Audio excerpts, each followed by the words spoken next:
Hello? Wow. Oh, I forgot to do something right quick. Actually. Yeah. All right. We're good. Well, I just got home. Um, but I was gonna stream. Well, I am still gonna stream it. This is just gonna be like a separate stream before I do the real stream. I'm gonna play Wukong. Probably won't be that long though, since it is kind of late. I just got home though. I was at the gym. And while I was at the gym, I noticed that some weird controversy happened with someone I used to follow on Twitch and YouTube. Um, I guess you could say they're part of the Souls community. It seems like it might have been blown out of proportion, though. I think it's like they got involved with some people who were like, I don't know. I think they're compromised, weird, glowy assets, and they made the mistake of interacting with them. Sadly, so they couldn't handle the barrage they were getting from these. They're obvious assets to me. I just gotta say it, but you'll see. Um, this is this person. We're gonna watch a shitty Asmongold video. I'm only watching it because it's relevant to someone I used to follow, and I forgot why I stopped following him, but I think because I was getting too many notifications. But I didn't really have any personal issue with them. But we'll see what this is about. But I know the people who were involved. It's called "She Tried to Defend DEI. This Happened." Okay, we'll see what this is. It seems like I'm guessing it's going to be full of a lot of misconceptions because I know this person from just watching them. There's going to be a lot of misconceptions about this person, and vice versa. Yeah, it's her, Quaylag, or it's Yanjanu. That's what she goes by on Twitch. She's Quaylag on YouTube, though. That's what I know her from. She does lore videos on YouTube. That's how I first found her. But she also streams on Twitch. And I liked her lore videos, even though I didn't always agree with her lore videos. It's kind of like with Vati. I don't really agree with some of his conclusions either, but they're entertaining to watch. And she's collabed with Vati. But she also used to work in the industry apparently, or she had some community. Seems like she did community manager work and user experience work. Basically, I think that's in her bio. She does UX work. Bunch of survey work. Yeah, we'll play it.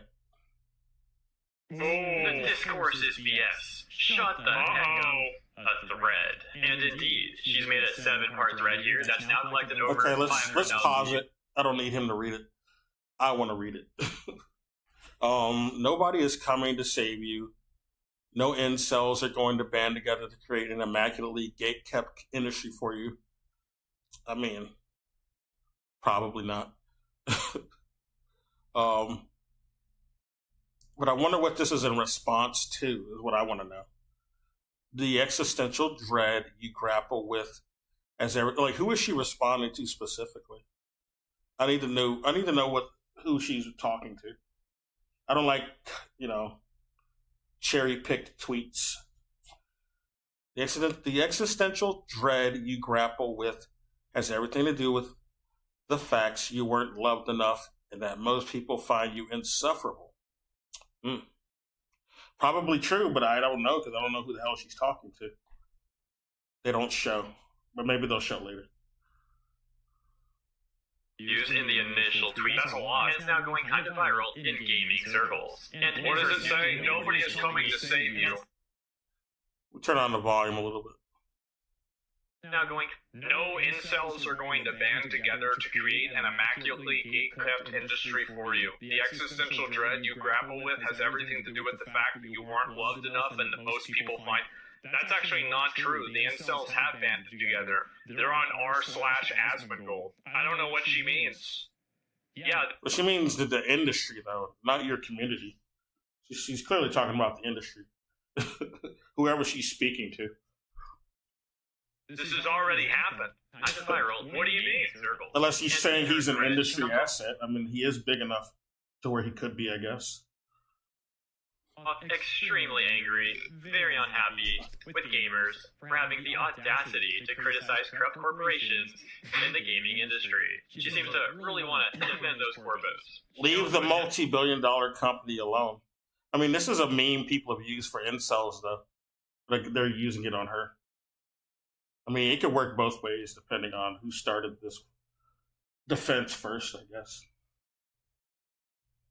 To defend DI consultation companies, and spoiler alert, her claims are very easily disproven, so she's taken an extremely unwise position here. We'll get to all that stuff. It should be a fun one. First, a little bit more context on what's been unproven? So attempts to defend DI consultation companies, and spoiler alert, her claims are very easily disproven, so her claims are disproven. Okay, we'll see. What claims did she make?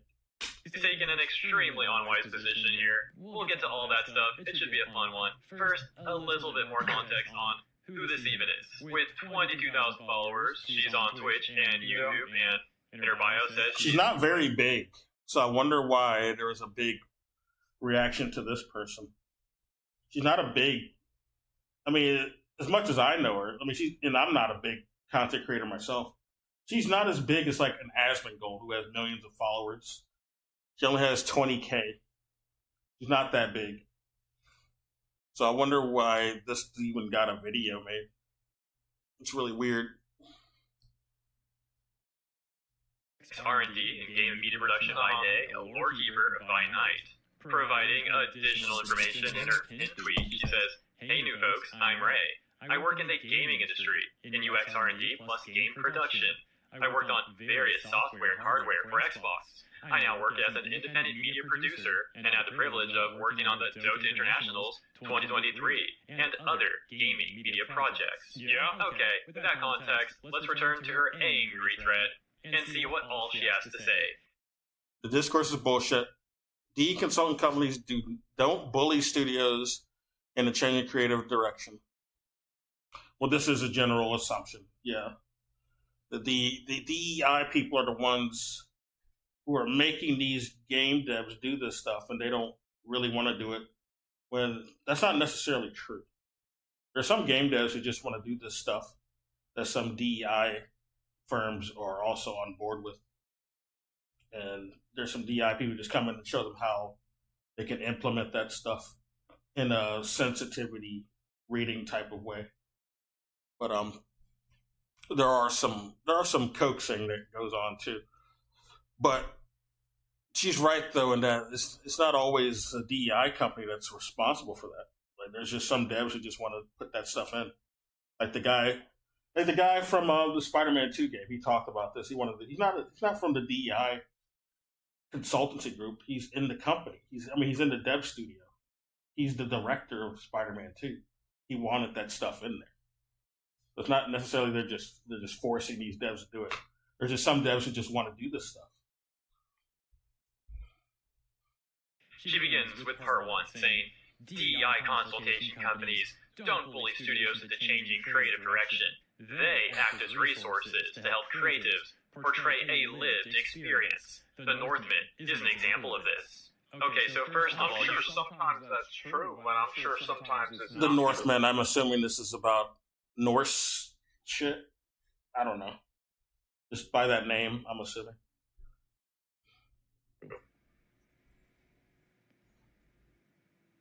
I feel like that's really what it's about. Yeah. Like, sure, sometimes that makes sense. I mean, she's not wrong about that. That's basically what DI generally does. A lot of people associate it with, just woke stuff. But it's not necessarily that. Or whatever people deem as woke. I mean, it's like some big old stereotype is what people think of when they assume DI. It's like some woke stereotype. But it can apply to anything. any experience. It doesn't. Even Norse shit, I guess, is what this is. Like, I mean, anybody could expect that sometimes it makes sense. When people are talking about DEI consultation companies, they're often talking about that in reference to video games. Yeah. Which in her next thread, she also talks about video games. So it's odd that her example of DEI consultation companies not pulling studios is a movie. But whatever. Okay. It just kind of. I mean, she's probably pointing out that DEI consultancy groups don't only involve themselves in games, though. They involve themselves in multiple things. Like Sweet Baby Inc., I don't think they only were involved in games; they were also involved in media. You know, like in general, like films and shows and shit. So she's not wrong in using that as an example.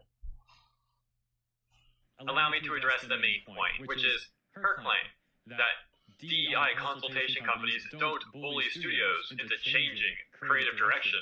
Yeah, so Ray is absolutely incorrect here, and there is on-air evidence of, for example, Kim Belair of Sweet Baby Inc. Yeah, I've already seen that to quote from essentially her. extort, to threaten others at their workplace. That's a strategy she says she employs, where she tries to scare a studio into, or she says, "Well, you gotta make them scared, because this is what'll happen if you don't consider our consultancy."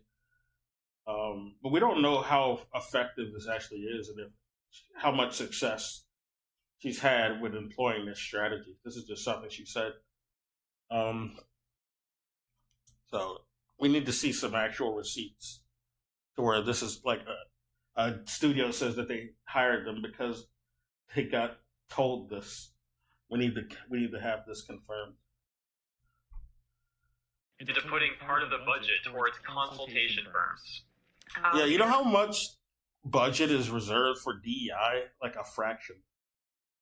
Because if we're looking at shit like Concord, that game, they're talking about that game cost like $400 million. You know how much consultancy is, like, compared to that?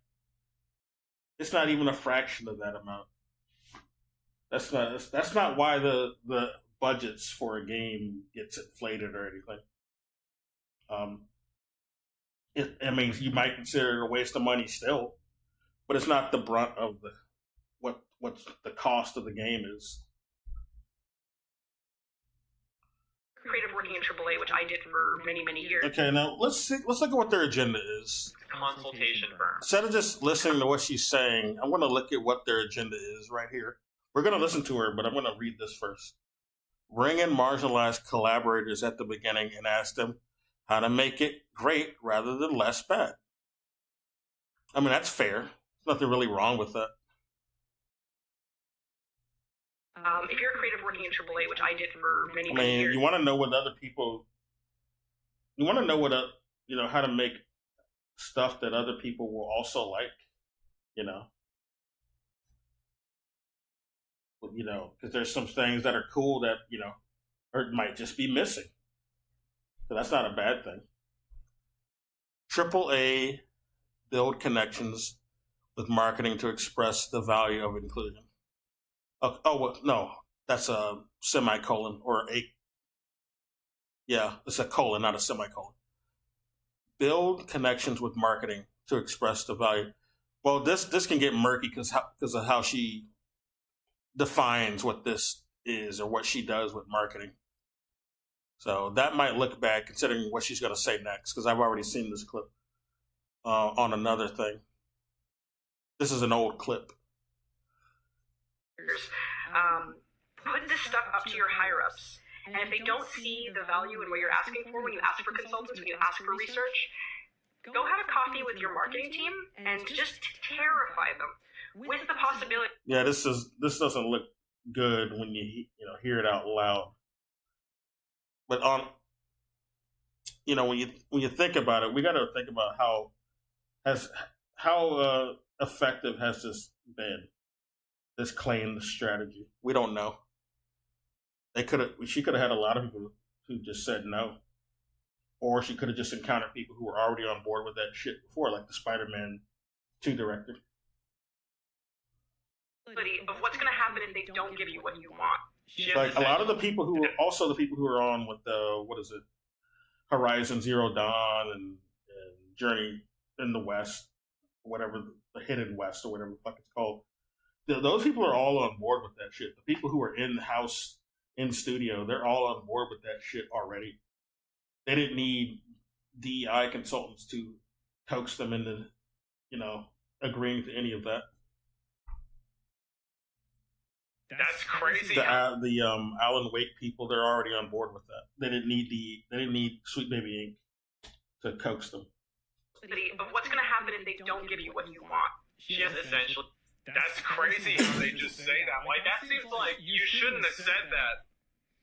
Yeah, I mean, ooh. Yeah. Ooh, that's. It doesn't sound good, huh? but it's not necessarily. It's not. It doesn't mean it's necessarily effective. And. Said with a smile, too? That's because people like this think they're untouchable because they're part of a group that can't be criticized. That's the reason why. They think they can say and do whatever they want because they have some kind of unique privilege. And anytime that people isn't that racketeering? It is. It basically is. So what happens is that they have there's like a whole culture around this. There's a reward structure around this. And like it's built like this, where if you don't do what they want, they then take what you're doing and then they misconstrue it into you being a bad person. Right? Because like there's an entire like industry and like apparatus that's built around necessitating this type of consultancy and this type of inclusion. And you see this happen whenever people go off of the beaten path and they go off script, like Stellar Blade, Black Myth Wukong, and Now, I've never played Stellar Blade, so I don't know I don't know how much that goes off the beaten path. But they did talk about how it was too sexual. The women look too pretty, or some stupid shit. That's dumb. I thought that was a dumb criticism, and it's coming from a bunch of Westerners who were just jealous of Eastern games, so I didn't take it seriously. And they did the same thing with Wukong, which is not as sexualized as Stellar Blade for sure. And they still had complaints about it. So I think it's just some Eastern Western sort of bias going on. That's what that is. And I think they also didn't like that the game science devs, or at least the localizers for the game, apparently didn't want to pay some consultancy group for localization. But I wouldn't say that Wukong goes off the beaten path of what would be considered woke.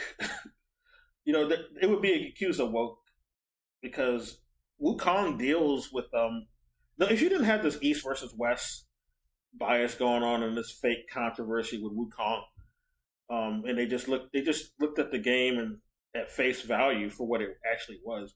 Wukong is a game about discrimination. It's ultimately what the message of the game is. It's about people of a higher class, higher status, discriminating against entire race of or races of underclass. So that's ultimately what Wukong is about. It's even more about that than the actual novel is. They just went and took, the novel material and just made that message out of the material and put their own spin on it. But nobody noticed that because you have a bunch of people on both sides trying to use a game like Wukong as their little political cudgel, and it's pathetic. But ultimately, that's what the Wukong game is about. It's a message against discrimination. But one second, I'm gonna get up right quick.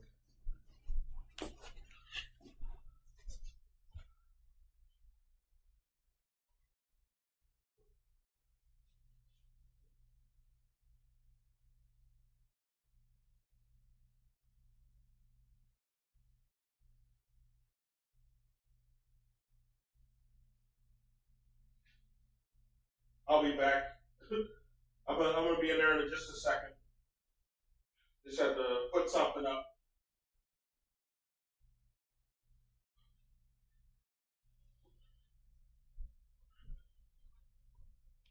Right. Yeah, that's ultimately what Wukong was about. So that's a game that people who claim to be about DEI should have been promoting, if anything. But they didn't. I don't think some of these DEI representatives are genuine.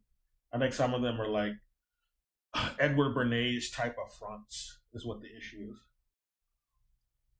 And then I've pointed this out before in my other streams. You got people who are contrarian opposition, who will try to, if they see like their political opponents, or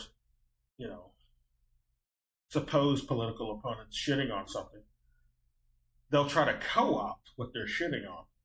That's what's happening with people on the other side who are more, stereotypically right-leaning. They'll try to co-opt that, even though, the actual message of the game, like Wukong, is not necessarily right-wing in any way. I mean, it comes from a communist country, for one thing. They're not exactly, imperialist, capitalist leaning. So it makes sense that this game it leans more into the message I just pointed out, especially with their experience with the West, the People's Republic of China's experience with the West, or China in general, really, even before the PRC. They had a bunch of bad history with the British, the 2 Opium Wars, the Boxer Rebellion, all that type of shit. Anyway. They don't follow these different paradigms, then they get in trouble. But yeah, the game science, if they want to pay these consulting groups, they probably didn't trust their ass. Why do they need to pay them? It's like some weird Western chauvinist sort of shakedown is what it looks like. So I don't blame game science for not wanting to pay some Western consultancy group. That's stupid. Yep. And that's what happens. And so, like, the apparatus. They were asking for $7 million. Apparently, it's a bit steep. So yeah, I don't blame anybody for not wanting to. By those DEI companies, it's also created by like journalism, and it's created by publishers as well. Mm-hmm. And like they all act as like a pipeline to make this happen. The mafia is less subtle. That's true. They made the same speech. I mean, the mafia.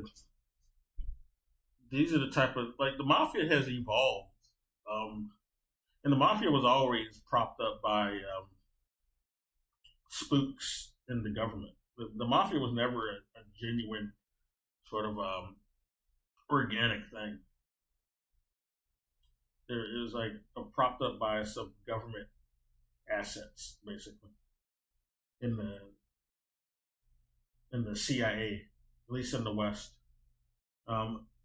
Although some forms of it, I guess you could say, were also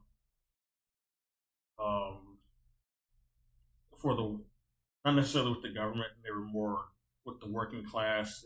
A lot of unions have been associated with the mob, but I think some of that was an attempt by some glowies to try to co-opt working class sort of organizations. That's all. That's what I think some of that's about. I don't think they were all mob people. The old unions that have been associated with it. But that's what happens. They get co-opted in the West anyway. Multiple times. I'll play another example of this. In this one, she also does this thing where she's like, haha, it's just a joke though, but not really. Seriously, you should do this. Have a coffee with marketing. But then, a lot of unions also just get falsely accused of being a mob too. That's another thing that happened. They just get falsely accused of being a bunch of evil criminals, and they got a bunch of false flag actions that were done by glowies, and they got accused of it. It's like some Gladio operations, basically. So that you can absolutely terrify them by telling them, here's what's going to happen if This you is the don't same. do this. It's the same thing at this other talk she had. And See, like, you look at, like, what this says womanized. Like, this is, what the fuck do you mean by this? Womanize, oh yeah.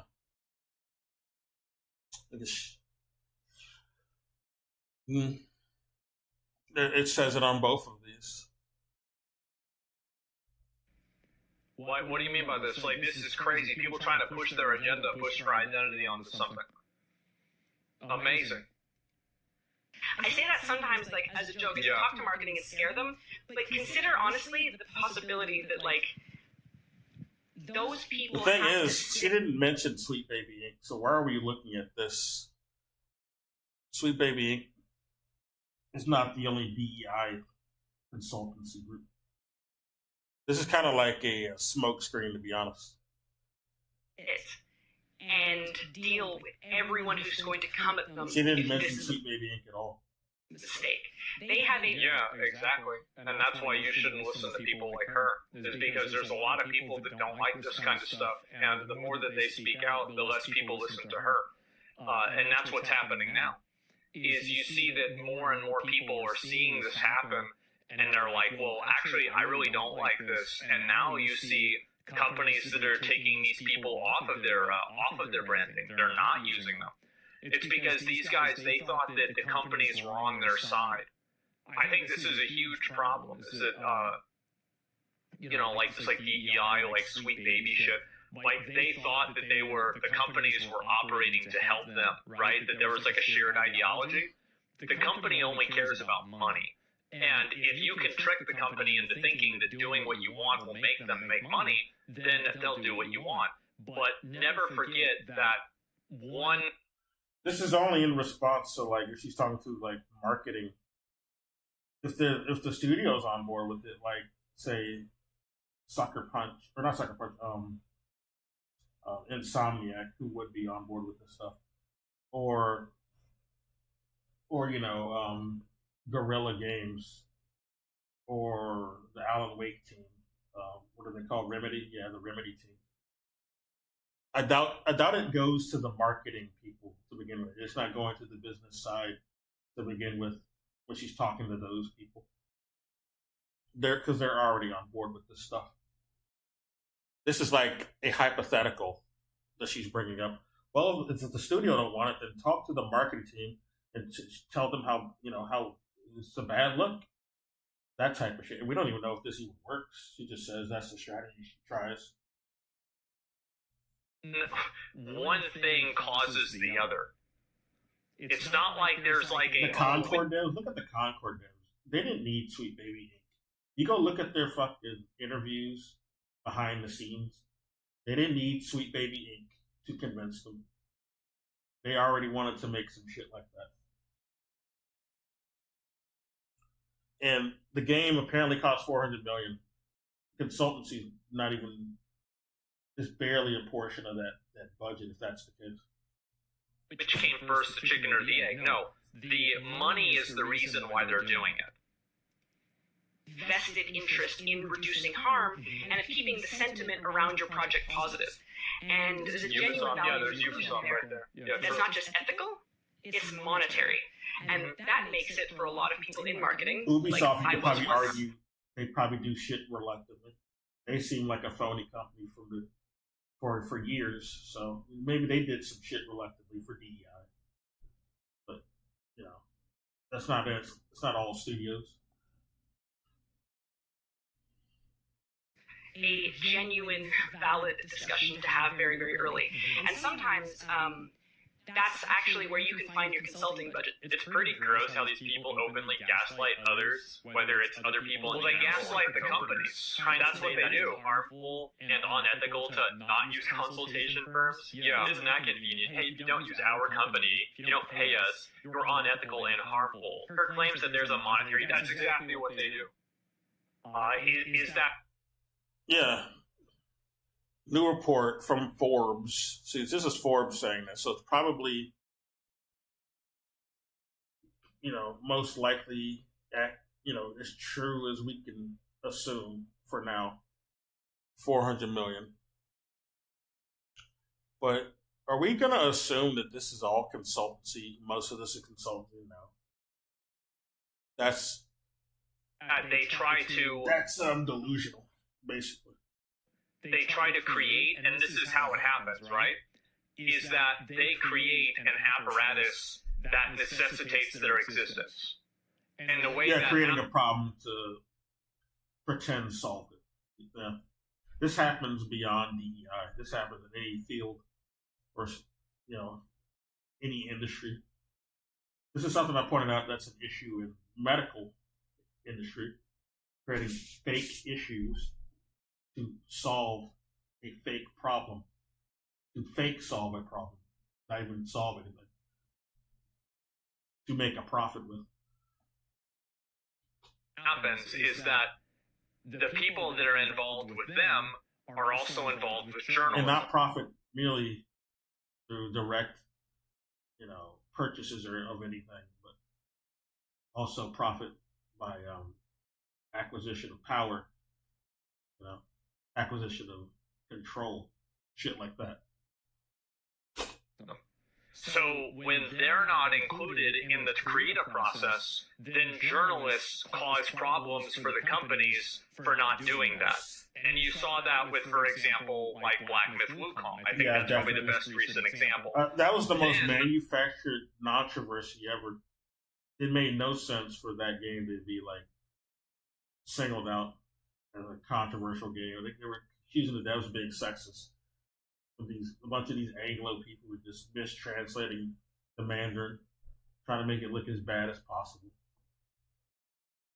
The publishers are worried about bringing on those companies because now there's a bunch of negative press about them. And so you create a feedback loop that makes the company seem like it's bad, and it's a completely, it's totally fake. There's no actual, real, this isn't actually happening. It's just fake. Yeah.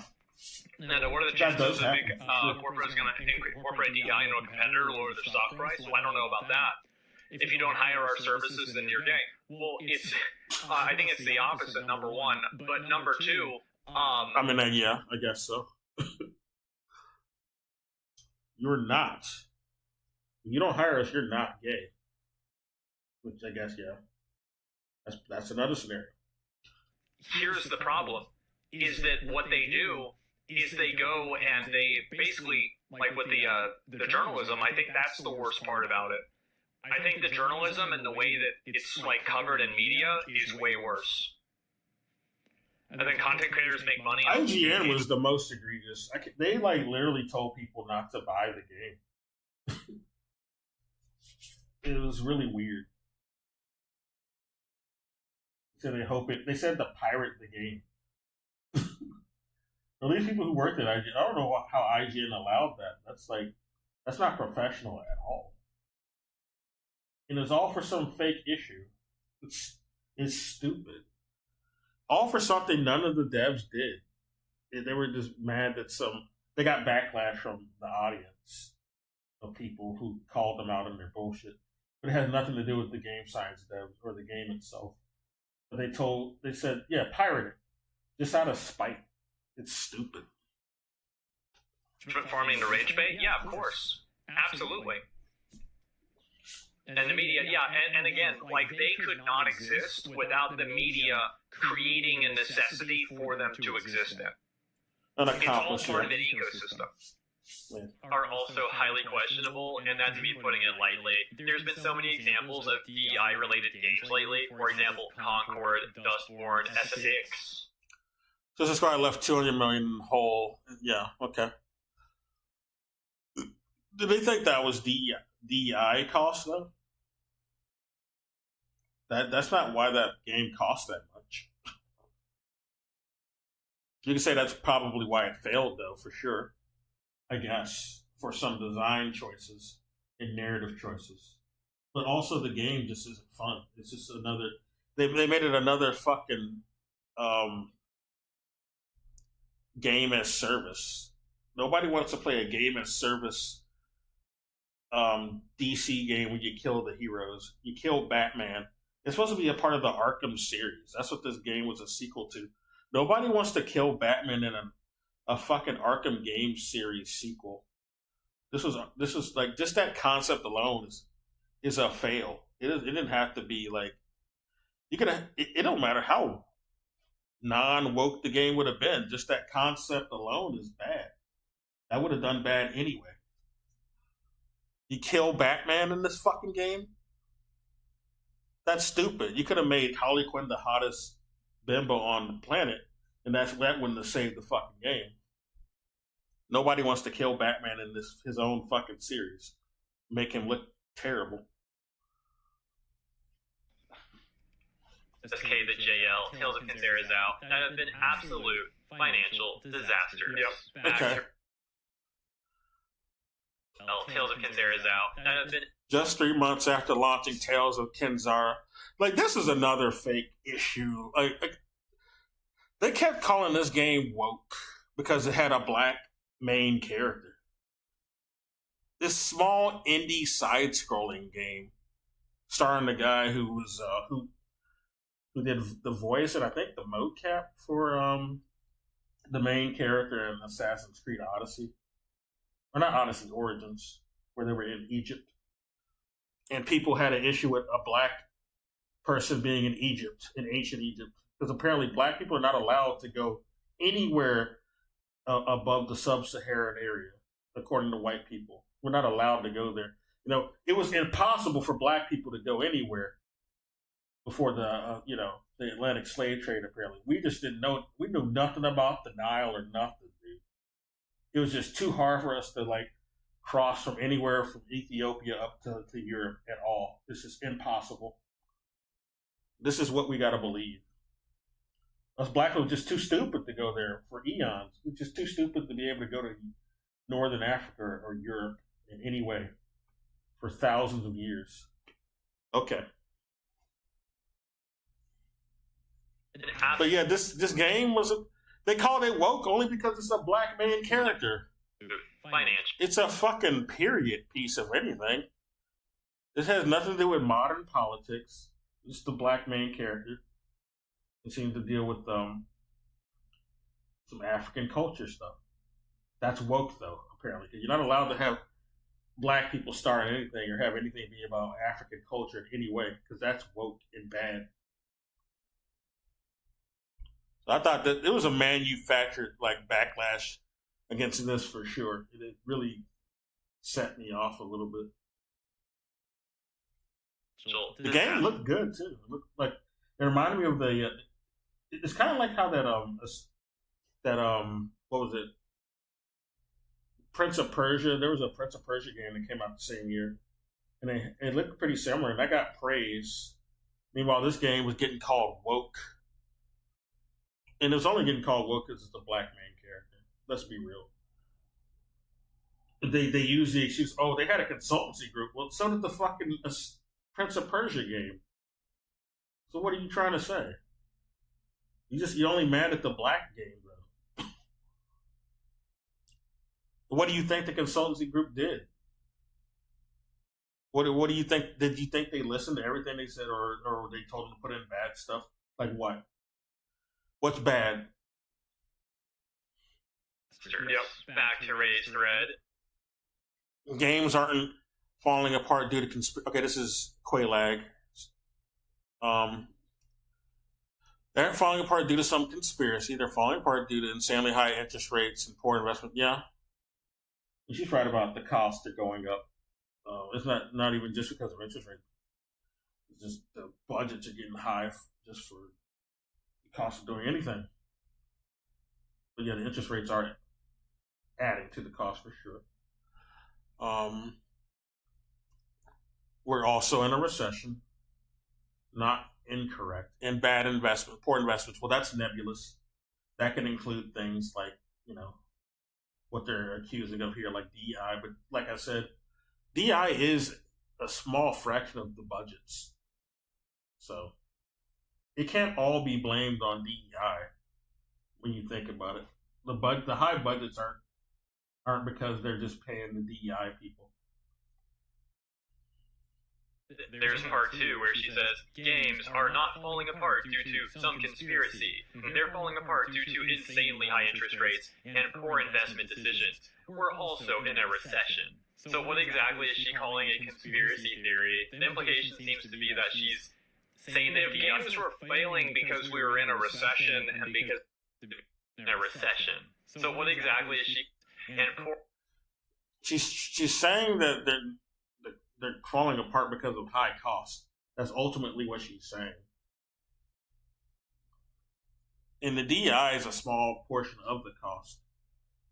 I guess you could say people are not buying it though because of some DEI decisions. But if the game can fall apart just because of DEI, then there's something else majorly wrong with the game itself. Or investment decisions. We're also in a recession. So what exactly is she calling a conspiracy theory? The implication seems to be that she's... Like Concord fell apart. I would say, yeah, the ugly characters, but that's not the only thing. Like it's not a unique game. It's another Overwatch game as service clone, but it's selling for a premium. It's not even free to play like Overwatch currently is now, or the other game. What's it called? Valorant. Valorant is free. Team Fortress 2 is free. You know, all these hero shooters are basically free now. All the Overwatch clones are free.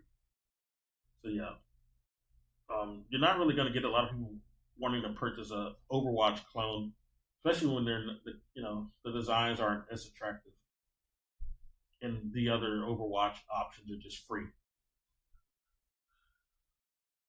Saying that if games were failing because we were in a That's why that recession game and because failed. of high That's the interest ultimate reason rates, why that it would- failed. It would have done the worst out of all the Overwatch clones, even if it was free to play. I mean, even if the characters looked good. I mean, because it wasn't free to play. If the characters looked good and they still charged a premium for it, it would have done bad anyway. We already saw, another example of this with Lawbreakers, where every character in there wasn't necessarily. They're not Concord quality level of grotesque or offensive to the eyes, but the game still failed because there was another live service shooter. And this was after Overwatch was already out. It was made by Cliff Bleszinski, who was also involved in Gears of War, and he was also for a while he was shit talking the PC. And then he came crawling back trying to make a game put on the PC, which was Lawbreakers. I mean, he wanted to make it multi-platform, obviously, but he didn't know what he was talking about. Basically, he was an idiot. And Lawbreakers, that game didn't even do well. And I don't know if that game was free to play or not, but it didn't do well in spite of the not everyone in there was ugly, but it still didn't do well. So it's like you got to be really impressive if you're going to be a game like that. Is what I'm trying to say. You can't just come out here trying to do the Overwatch shit, and there's nothing special about you. And then you're charging a premium. $40. That's at least $20. Let's not be crazy with the premium here. We already got games like that they're free to play. You can't be coming out here charging that much. Let me look at my phone right quick. I'm going to see how much Lawbreakers cost, if anything at all. Because I need to know. I forgot. That game was so long ago.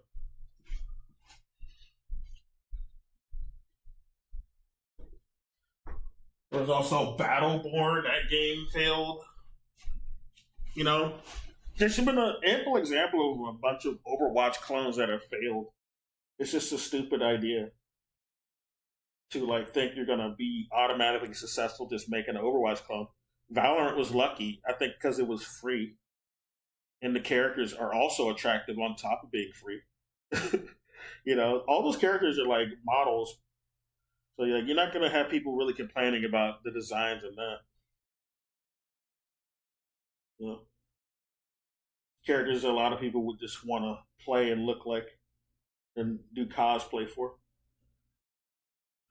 But let's see what Lawbreakers. Did that cost money? Lawbreakers price.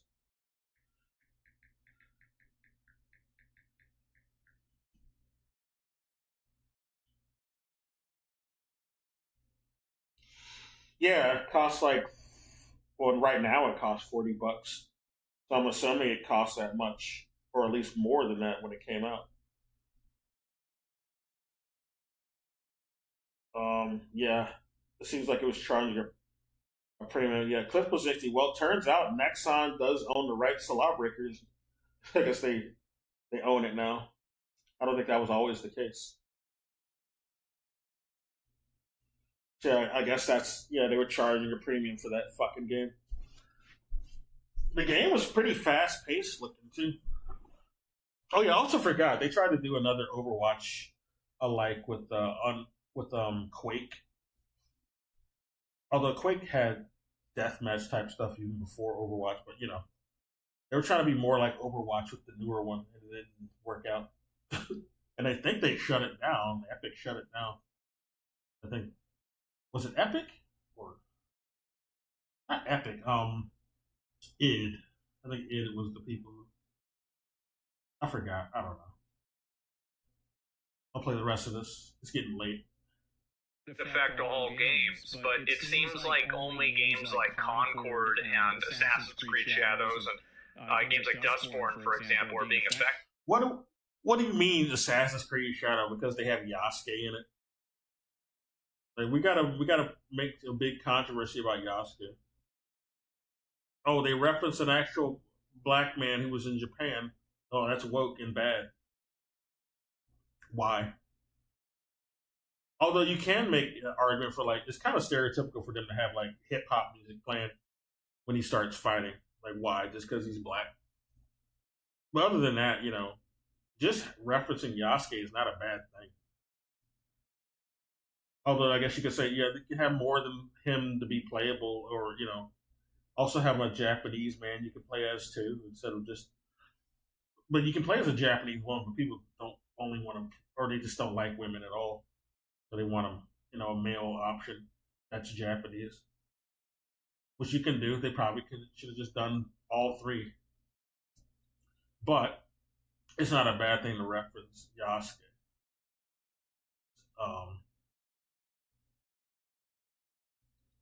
And then the game's not even out, so I don't know how you can talk about the success of Assassin's Creed Shadows. The game's not out. The game's been pushed back. So we can't really talk about the success of that game.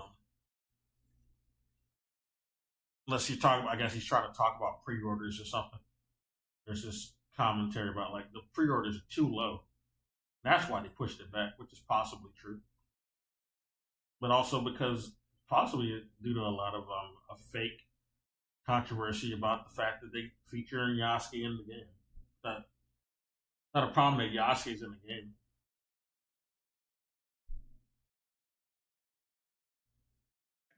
So if this was a economic-wide problem, it would affect all games.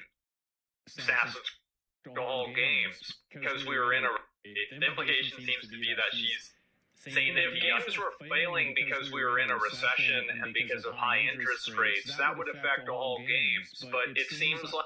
Well, a lot of the games also don't cost $400 million. That's another thing. Black Myth Wukong didn't cost even close to that. So yeah, that doesn't... And it was a successful game too, so yeah, it couldn't fail as hard as a Concord anyway, because it didn't even cost that much. And same with Stellar Blade. That game didn't cost that much. So obviously, it's not the same type of comparison. Spending that much on a fucking game, yeah, it's a bigger losses involved in an investment like that. Like only games like Concord and Assassin's Creed Shadows. Yeah, I'm pretty sure Assassin's Creed also costs more than Wukong and Stellar Blade. So yeah, I mean we've seen Ubisoft. They make quadruple A games now. Skull and Bones also failed. I noticed how they gloss over the fact that that game failed. What is it? Because it was woke? No. And I'm pretty sure it costs exponentially more than Assassin's Creed, since they call it a quadruple A game. But we don't bring that up because it doesn't help the narrative. So, but that game also failed, and it wasn't because it was woke. So, games like Dustborn, for example, are being affected. well, Dustborn, that didn't even cost any money. That game failed. No one played it, and it didn't cost money either. So that's just, that's an outlier. But none of the games that dev studio made ever make money. They never sell. None of their games have ever sold. Even their non-woke stuff like Conan. They made a Conan game. It didn't sell a lot of copies. That studio's notorious for not really selling a lot of games. They're propped up by, I guess, government funds. It's a Norwegian dev studio. They're, all of their games have been funded by, government funds.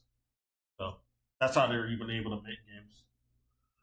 If this was a economic-wide problem, it would affect all games, but it's not. I mean, this is basic scientific method. Like, there's a control group. The control group isn't having this happen, which means that this COD... But not all quote-unquote woke games are failing either. You're just looking at the most expensive ones like a fucking Concord. And Dustborn is the only one that's not expensive that he pointed out. Ubisoft shit, yeah, they're expensive games, but even their non-woke games, such as Skull and Bones, also failed. Isn't the reason why the change is happening. How can anybody not think like this? Companies are not harming games in any way. That's just a conspiracy theory, in which it certainly isn't. That said, sure, they're not like solely They're anecdote examples. If you're looking at the most expensive game from the AAA trash studios, it's easy to find failures. So those are big investments. Responsible for a lot of these games' failures, but they're definitely a factor. She also said that gaming companies are falling apart. We got a game like Metaphor coming out. That game deals with racism. Let's see how, I don't know. They'll probably try to manufacture some fake outrage for that game since it's about racism. In the West, anyway. But, we'll see. But we'll see if that fails at the end of the day. It looks fun to me, though. I'm going to play it. I like most Atlas stuff. I've been playing Atlas stuff since the Dreamcast. My first Atlas game was Mach X. Pretty decent game. To insanely high interest rates. And her evidence backing those claims up are an image of Wikipedia where they talk about gaming industry layoffs. And a second image that's... Like, we've had examples of games that have been, like, quote-unquote woke for years, or about, like, about diversity or inclusion and all that, about racism, about class struggle and everything.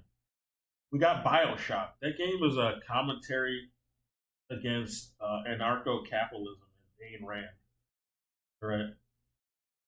An argument against objectivism.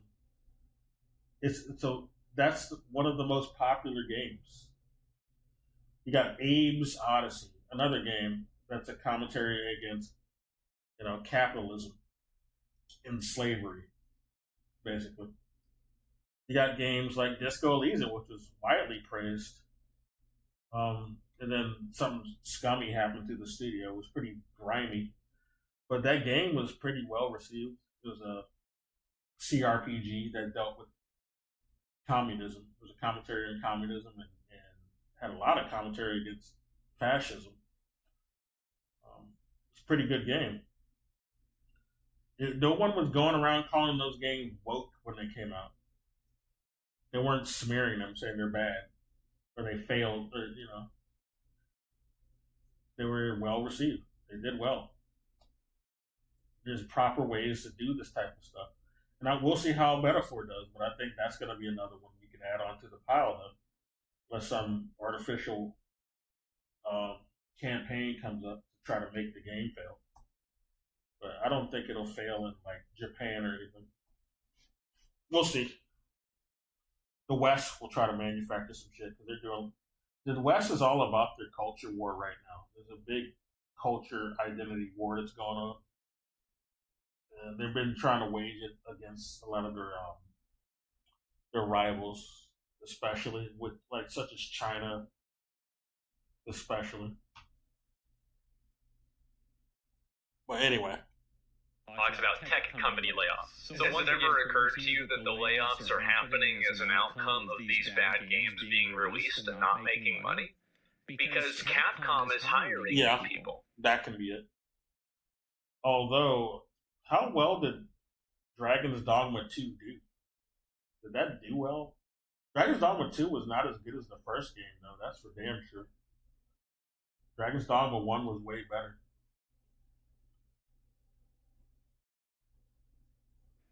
So is From Software. They just announced that they're raising salaries. And Capcom, a lot of people have accused Capcom of DEI. They've done that with the Street Fighter game, the recent or games, I should say. They've been saying that for a while, even in Street Fighter 5. But Street Fighter 6 is the current one. But yeah, that's been getting accusations of DEI for some of the characters. So they only want to call out like, it's woke and DEI when a game is failing. So a lot of this is just subjective. Whenever they want to call out this claim for why a game does well or fails, it's pretty flimsy. So how is this like an industry? Yeah, what is this? How is this happening? And she's essentially wrong on this because applicable to the gaming industry, but the argument for high interest rates being an issue for the gaming industry is that investment firms may seek alternative investments that are less risky. And when it comes to layoffs, the evidence that she seems to be using, the argument is happening with all tech companies, not video game companies. Yeah. Yeah, it's happening with everything. It's mainly happening in the West, too. There's another thing. You can't use Japan as an example. When this is primarily a Western trend going on.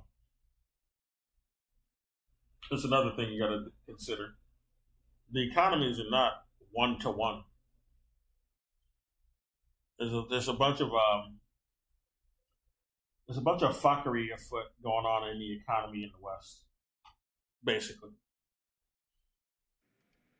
More so that low interest rates can actually cause more video game layoffs because they potentially lead to more mergers and acquisitions, which can then lead to more redundancy and then cause layoffs. So this woman's arguments are all over the place. She really does not seem to know what she's talking about here. Oh, and she did include a third image, which is this one. As industry leaders going out of business, okay. Industry leaders brace for up to 2 years of pay. She was also involved in these layoffs too. Like I've been in her stream. She talked about she got laid off from, I guess, whatever she was involved with before she started streaming full time. But yeah, she's just speaking from her experience, I guess. So this is the easiest thing for her to reference. But this isn't necessarily like applicable to all layoffs. She's not really a dev so much as she is like, UX type of work. Brace for up to 2 years of pain. Oh my god. The only thing that's surprising to me about this is they say that it's only going to be 2 years. I think it's going to be a lot more. Yeah. I don't care if the games industry, like in the West, I don't care if they actually just collapse, to be honest. I don't think they're doing good work. Their business practices haven't been good. They've already been pretty predatory, and they're not making good shit. The majority of Western studios are not making good shit. I just gotta say it. It's the indie that's making the best shit right now. So a lot of these studios, these big studios, can go away.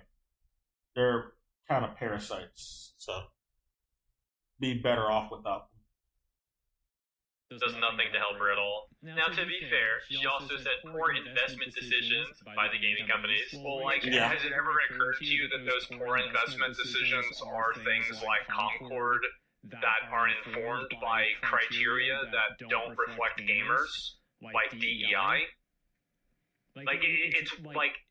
It's crazy how people can talk directly past the A bad investment, I would say, yeah. Spending $400 million on a game is a bad investment.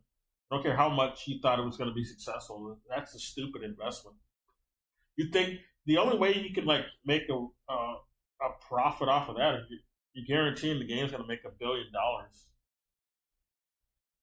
You know, that's unrealistic. That's delusional. It's not going to make that right away for sure. Like, I guess they were thinking that was going to be like a lifetime commitment, and that game didn't even last a year or a month. They immediately removed it.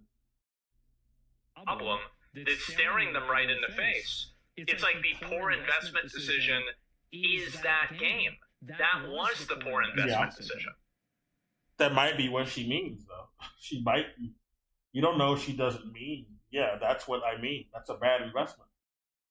Which obviously, yeah, you're spending that much in a game. That's crazy. Too damn expensive. It's like you're right, but you're right in a complete way. Like you're proving yourself wrong. Just you're gaslighting themselves. Yeah. I mean that. By the way, paying for DI consultation is a part of those poor investment decisions. Exactly. Yeah. DI investment is not a big part of. It's not a big part of the budget, though. It's a fraction. So that's not why that game costs that much. Things like recession and inflation are also going to be This is factors. what I was pointing out. They try to use this. That's why the budget's high. It isn't, though. Now, moving on, it looks like she's given up attempting to use evidence for her claims, which, while that was smart, well, for her, That's a smart idea. Never use evidence because then people can say that you're wrong. was something the That's rest just how you're framing it. They just stopped arguing, it seems like. Because she's privated her Twitter account, it seems, after all that. of her thread just evolved into insults. She's probably getting a bunch of people replying to her, too. Because you got people like Asmongold responding to it, I guess. And he isn't the only one. She was interacting with Grums, I noticed that. He has a bunch of followers, more than Quaalag, I'm pretty sure. So probably got a lot of responses from his group of people. So yeah, she couldn't handle all those responses. So she couldn't respond to all of them, is what it sounds like to me. So yeah, And Grums is just like, I don't like Grums, man. Grums is just like a clickbaiter for engagement on Twitter. He frames things in the most clickbait way to get engagement, which is how he makes his money. Because he doesn't work anymore. He used to work in the industry. He was like a community manager for Blizzard for a while. And now he doesn't work there anymore. But he just does this clickbait shit. Because that's how he makes his money. He's on Twitter 24/7. Because you make money with your clickbait engagement on Twitter. With the program how X works now. very angry person here. The good news is reading this is going to be really entertaining, at least in my opinion. So let's see what she's seething about next. 4. Nobody is coming to save you. No incels are going to band together to create an immaculately. I still don't know who she's responding to. Show who the fuck. Show the comments she's responding to. I want to see it. They don't. They conveniently leave that out of this. This would have more credibility if you show it. They just show her responses. To who, though? 1 second, I'll be right back.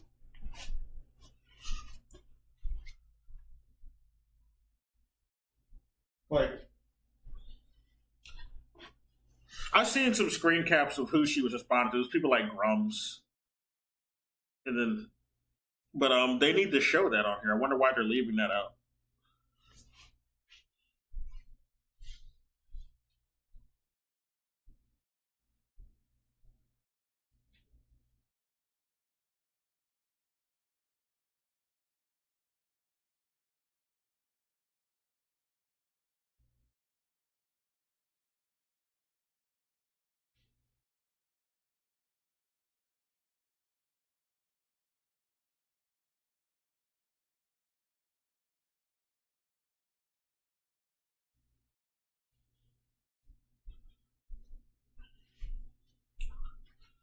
I also saw a screen cap of an interaction with the Ori dev, one of the Ori devs on who's at Moon Studios. But that wasn't even this isn't any response to that guy from what I saw, at least the screen cap I saw. She was just they only had like an interaction because she put that in her resume that she worked on Ori, at least on the publishing side, and the actual Moon Studios dev didn't know her because she only had publishing involvement, not actual studio involvement. Which that can happen. That's not that egregious to me, but people can take that the wrong way. You say you did work on Ori, they think you're talking about studio work, but it could just be publishing, that type of shit. Kept industry for you. The existential dread you grapple with has everything to do with the fact you weren't loved enough, and that most people find you insufferable. This is my favorite thing about this is like the kind of people that say this are the ones that have like 17,000 tweets and their account is 2 years old. Like they're making like 500 tweets a day or something like that. They're on. Well, she's more of a full-time streamer than a tweeter. Grums is the one who has like 17,000 tweets a day because that's his job. He's just on Twitter all day. That's how he makes his money. But he won't make the same comparison with Grums because he's on the same side as him, or he's pushed the same narrative that he agrees with basically. So that will never be called out about a person like that. Anyway. Twitter all day, typing, talking terminally online. Yeah, what are you doing? No matter how much muscle mass you grind out at the gym, people will still find you obnoxious and repulsive because you never learned how to listen to other folks' lived experiences. I mean, is she talking about her ex-boyfriend? I don't know. I think she's just talking about the people who are interacting with her.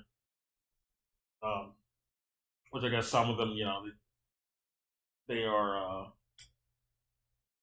they're about self-improvement, but they also are they're against stuff that's quote unquote woke at the same time. At least specifically the people she's talking about. Like no amount of attempt to self-improve yourself is gonna work if you're like a hateful person is what she seems like she's trying to say. But let's listen to it.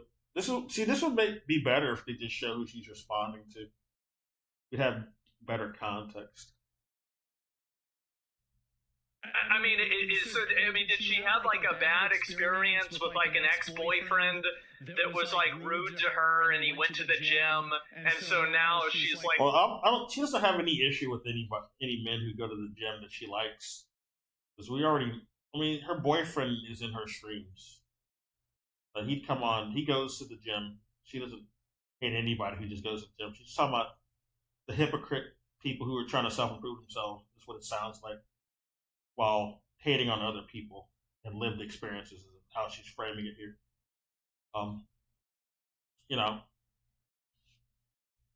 Which I can understand. Like making a Twitter. I understand what she's trying to say anyway. Although not everybody here is necessarily.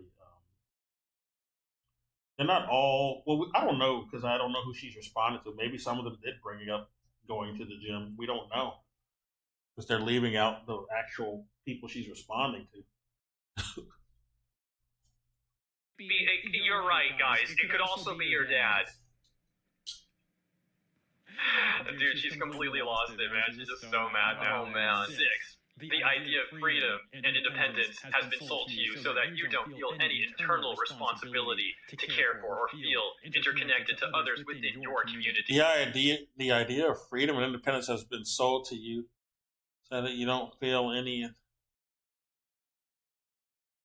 I don't know what she means by this because we don't know who she's responding to, so I don't have context for what she means by that. The idea of freedom and independence. So you say you don't feel any internal responsibility to care for or feel interconnected to others within your community. I don't understand what that comment means. So freedom and independence is bad. Okay. I guess it can. It looks like she's saying that we don't know who the hell she's responding to. Sure. This is how you can frame a narrative when you leave out other parts of the conversation. That's why this doesn't look like it doesn't look like a good faith sort of representation here going on. Amended. Stop giving yourself psychosis. We are in an incredibly fragile state, and not all of us have mental health care. But stop effing lurking conspiracy theory boards. I guess she means 4chan, poll. That's where a lot of this is, a lot of these guys are just from poll, 4chan. When you don't have support. Yeah, that's not healthy. If you do have mental issues, I would stay off of sites like that. They're not going to help your mental health for sure. Those are negative places. Anyway. All right. Got it. She deserved it. Yeah, she thinks it's smart. That's how it is. 3. Amended. Stop giving yourself psychosis. I don't know what she amended. We are in an incredibly fragile state, because not all of us have mental health care. But stop frickin' lurking conspiracy theory boards when you don't have support. Let's see if this person has... Did it show her profile account? Where are we at? We're at 709? Okay, to be fair, she doesn't have a mental disorder listed in her bio. Usually they have mental disorders in their bio. What is a they thing? See, he's making a bunch of prejudgments himself. Usually they have mental disorders. What does he mean by that, though? I don't know what he means by they. Because he's making some pre-assumed judgments about the type of person this is. He doesn't know them very well.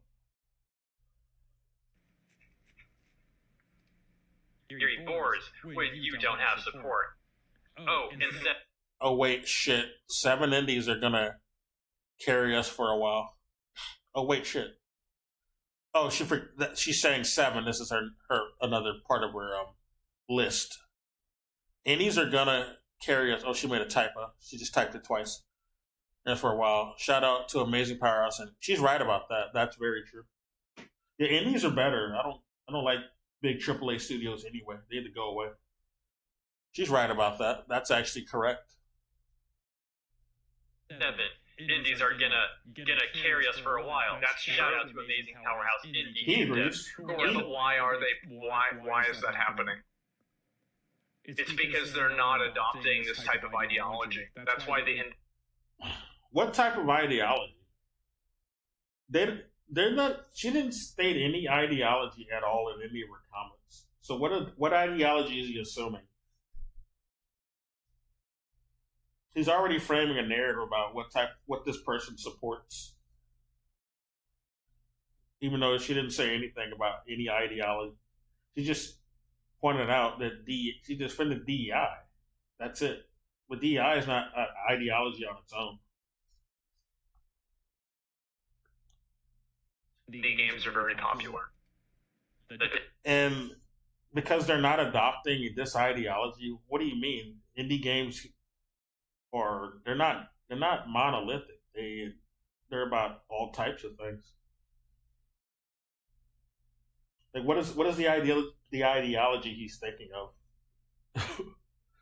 He's being very vague with his words.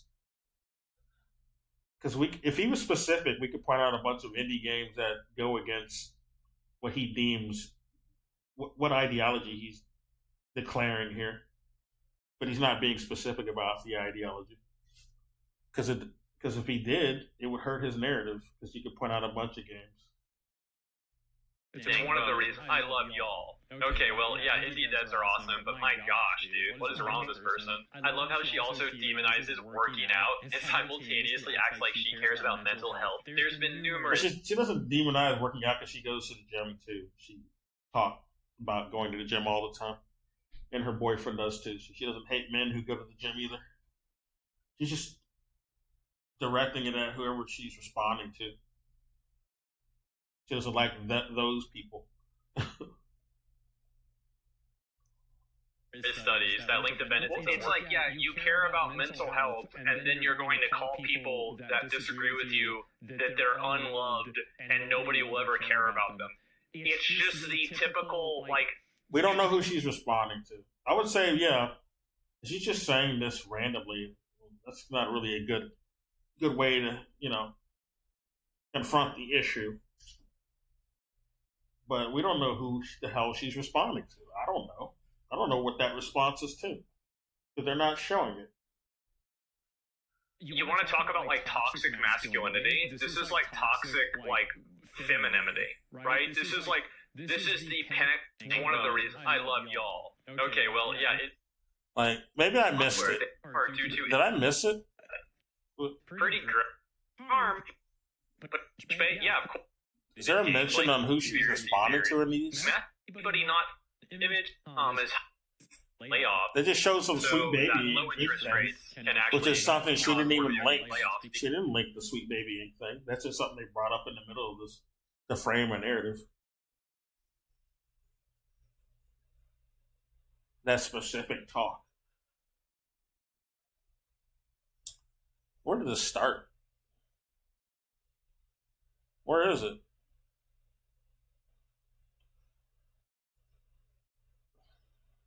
Example of VI consultation. Okay, allow me to so rape advocate workplace. Many years.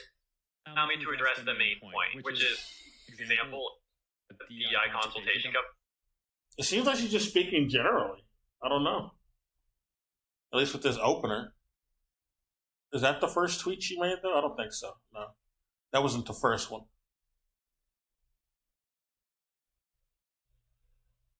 There's no at in any of these. So who got offended? I just now noticed there's no at in any of these. And that's just her bio thing. This has nothing to do with the real controversy that happened here. Oh, she is responding to this. Oh, no, here it is. She just made a thread, a general thread.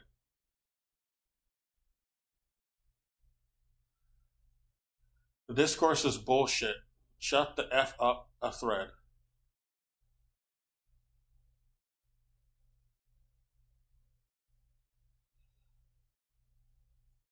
Like, what started this? I need to know what started this.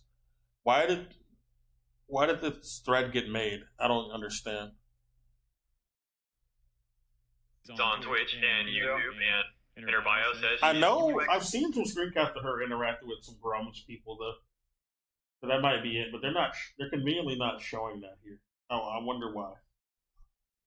But I want to see why, like, they're showing this, but they're not showing, like, what started this thread, which is really, it's kind of sus to me. I don't know. Just a little bit more context. Hey, there are some more responses that they're not showing that she made here, which is really weird. On who this even is. With 22,000 followers, she's on Twitch and YouTube, and in her bio says she's UX R&D, game and media production by day, a lore keeper by night, providing additional information in her lore keeper because she's a Souls lore person. She's big in the community for lore.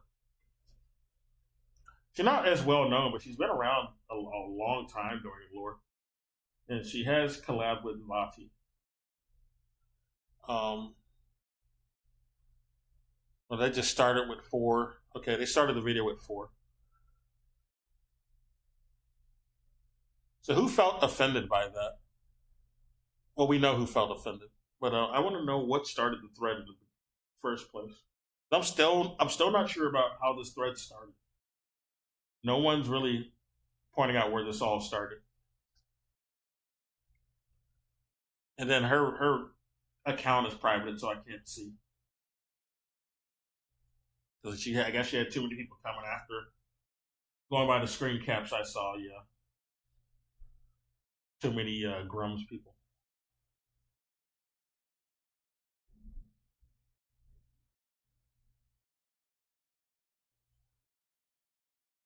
October 3rd. So that was like a few days ago. It's the 10th now. Oh yeah, Sparking Zero should be up.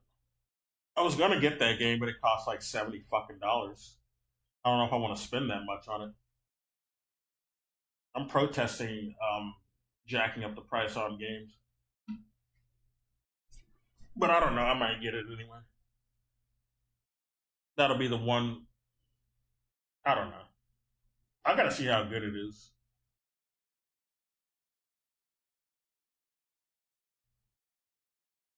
It gotta be damn good. This woman writes, And that's why I didn't buy Tekken when it first came out, because it was like $70 fucking. I waited for the discount. And that was a smart decision. That's where it starts. I don't know. They're not showing where it started. It's kind of annoying. Like, why does she just make this? you grind out at the gym. People will still find you obnoxious and repulsive because you. Now she's like making a Twitter. It might be. Okay, Is there to more? be fair, that they're unloved and nobody will ever care about them. It's just the typical, like, you want to talk about, like, toxic masculinity? This is, like, toxic, like, femininity, right? This is, like... She didn't even name anyone. She didn't even say sex. This could have been directed at anybody who thinks this way. She didn't say only men. So he's just making assumptions there. Toxic femininity. This isn't directed at anyone who's masculine, or just everybody who's masculine. But he's making it into that. It's like, I don't know. This is the pinnacle toxic female. Like, can you imagine what would happen if you were in a relationship with a person like that and something didn't go the way they wanted? Can you imagine, like, going out to dinner and they didn't get what they want? Can you imagine how unpleasant that drive back to the house would be? Oh my god.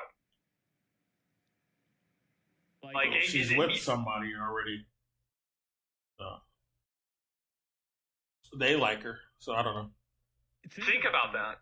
I'm not going to assume anything. I don't like these type of scenarios, their considerations. You don't know how anybody is in a relationship. I don't think she meant it as like an attack on men. He's just turning it into that. Like that, I know. I know. You know, to not just physical health, but also mental health. There's also some irony with that because a lot of people at the gym, not everyone sure, but a lot of people there tend to be super nice. Way nicer than she's acting. See, they're like assuming things about what she thinks about people who go to the gym because they don't know her at all. But she's a gym rat. She goes to the gym, and so does her boyfriend. This is what happens when you make assumptions about people. Anyways, that about does it for this segment. Let me know what you think about her thread in the comments. It's just so hilarious that she only lasted 2 posts of providing You create a evidence or straw man attempting to. narrative about This shows somebody. what full This is rage the mode, type and of yeah, I'm shit repeating myself. you're gonna do. Oh, he just doesn't like people who go to the gym. She doesn't like men. Like, no. Now, but my gosh, that was funny. I'll pull it up and see it myself. Also consider liking or subscribing to the channel. Appreciate you, and I'll see you in the next one. Let me see what this is here. I'll link you guys the video, and I want to see this myself. So what's her Twitter account name again? What do you guys think the odds are? You guys think I'm blocked by her? No. IX Genuine. Let's see if I'm blocked. She doesn't make too much effort to like bother with blocking people. She usually just locks her account. She's done that before for stuff that didn't even involve this because some other controversy that didn't. It wasn't really about anything like this Grums type shit. It was just some people who were like, getting involved in their personal life. Which, yeah, I can understand. You have no choice. By some miracle, I am not blocked. So, Pearl clutching him up right now, but they also donated to the Trans Empowerment round of years and call you out by name. Oh boy. Did she even delete these posts? It looks like she probably He's assuming she deleted something. Let me go down this list.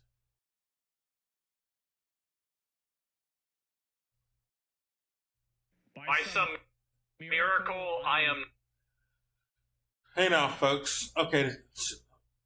Oh yeah, she put Ori in her profile. Yeah, it's right here. She didn't really work on the game in the studio. She just, I guess she did some publishing, marketing, or something. But people, when you do that, they assume you actually were there in the studio.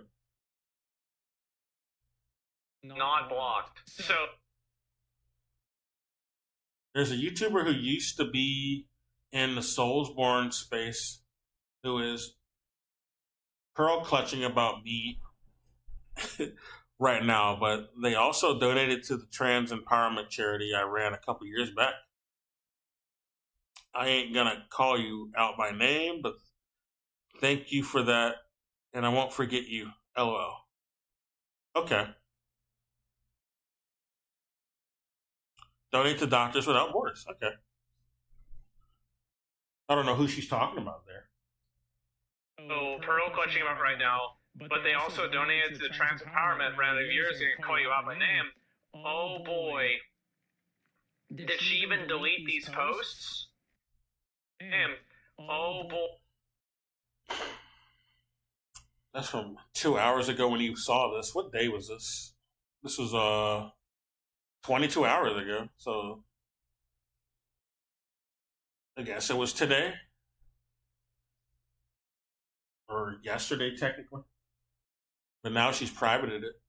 Well, no, she privated it a while ago. These are like, what did he do to see these? By some miracle, I am not blocked. Oh, okay. No, this was before she privated it. Okay, I see. It's privated now, though. So, Pearl clutching him up right now, but they also donated to the Trans Empowerment. Did she even delete these posts?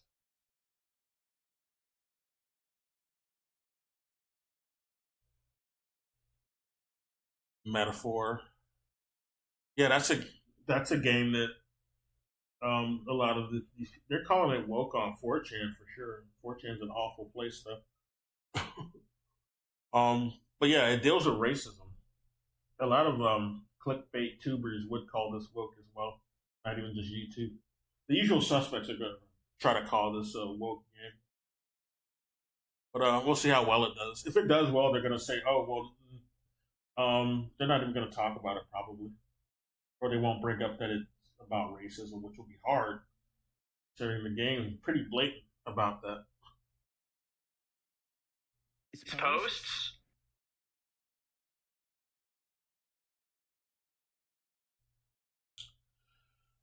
Dragon Ball Sparking Zero, Metaphor. Yeah.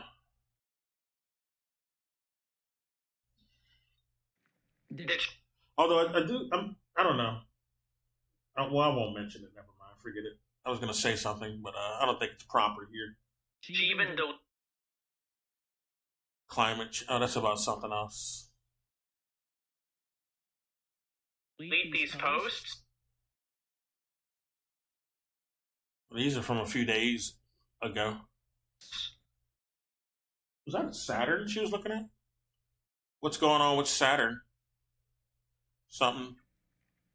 Did she? Are they saying some shit about Saturn? Oh, that's art. She's looking at some artwork. Okay, yeah, I like this art.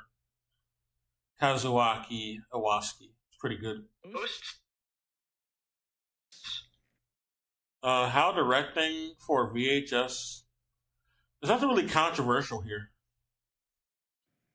It looks like she probably So I guess the conversation we were looking at is not there. Unless it's from a few days ago. We don't know how old that shit is. deleted a lot of them. I got one DM on here about the whole thing. The one true foot soldier. What is this about?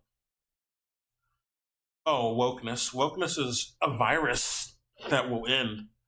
Whatever you believe in is factually false. The industry suffers because of woke people infesting their way into healthy systems and rotting them out. You are the bacteria we will have the antidote to.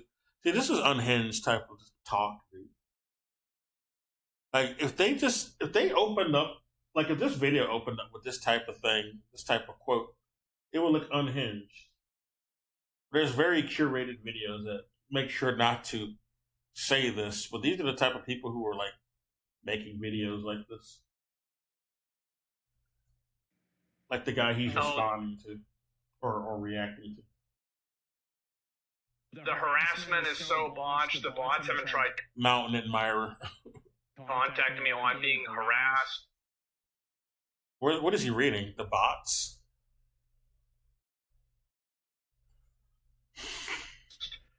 Yeah, this seems like it's from a few days ago. This harassment is so botched. The bots haven't, okay, here it is, haven't tried contacting me or posting any of my other social media. I guess the bots came today because she's privated her account now, or at least a bunch of followers, not necessarily bots, but there probably were some bots sent as well.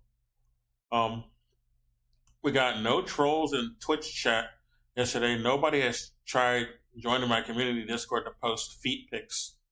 Well, her Discord is like invite only, so I don't even know how they could do that unless they're hacking into there.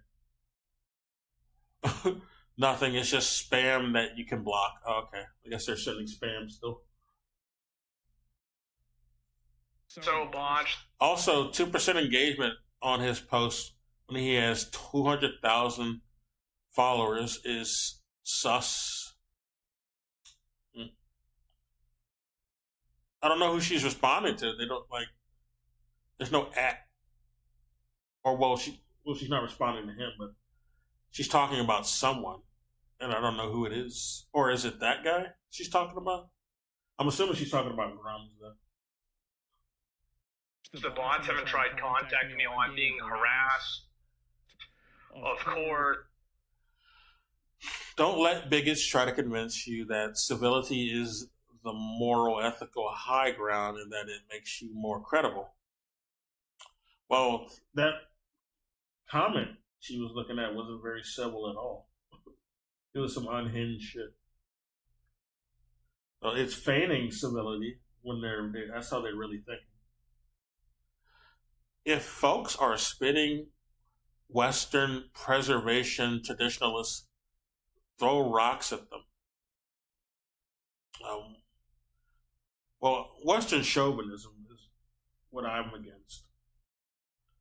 Like you can try to improve the West, but don't try to dominate other countries with Western chauvinism and try to tell other countries what to do. They need to be like the West, or I don't like that type of shit. It's some imperialist type of behavior. And tradition is fine as long as it's not harmful to people, not harmful to other people. But I think she's talking about the neo-Nazi type shit, which is where a lot of this is coming from. A lot of this is marred in neo-Nazi type thinking. There would be reactions, a lot of the reactionary type of shit going on, or the clickbait. Oh, also, it's hella common for folks to co-opt vocab. Yeah, there's a lot of co-opt going on for sure. Like I pointed that out. Like when it looks like the political opposition on the optics in the leftist optics, when it looks like they're canceling something, the right optics try to co-opt it. as their own thing when it's not necessarily belonging to the right at all, like Wukong. I noticed a lot of that trying to happen, a lot of co-opting trying to go on with Wukong. But the message of it isn't right wing in any way. But 1 second. I'll be right back.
Yeah, but whoever she's responded to, they have more followers than her, or whoever she's talking about has more followers than her. And then you got Asmongold on this, and I guess she's getting some more residual pile driving from his audience, and that's like this was not privated when he reacted to it, so probably she started privating it after she got some residual backlash from the Asmongold audience, he's got over 1 million followers, millions of followers, basically. So that I can see why she privated it now. That's too much to handle. She's not a big channel. Let me get my root beer. I'm thirsty.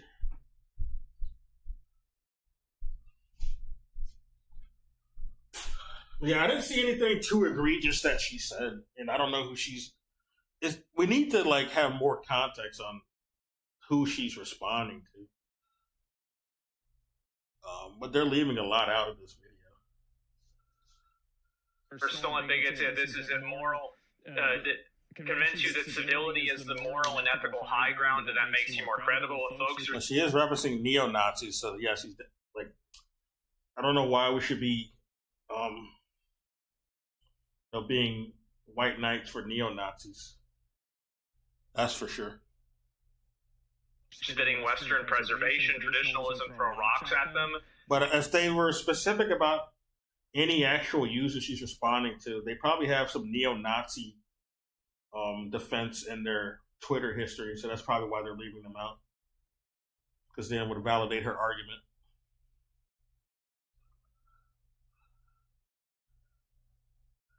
Their neo-Nazis don't tolerate intolerance.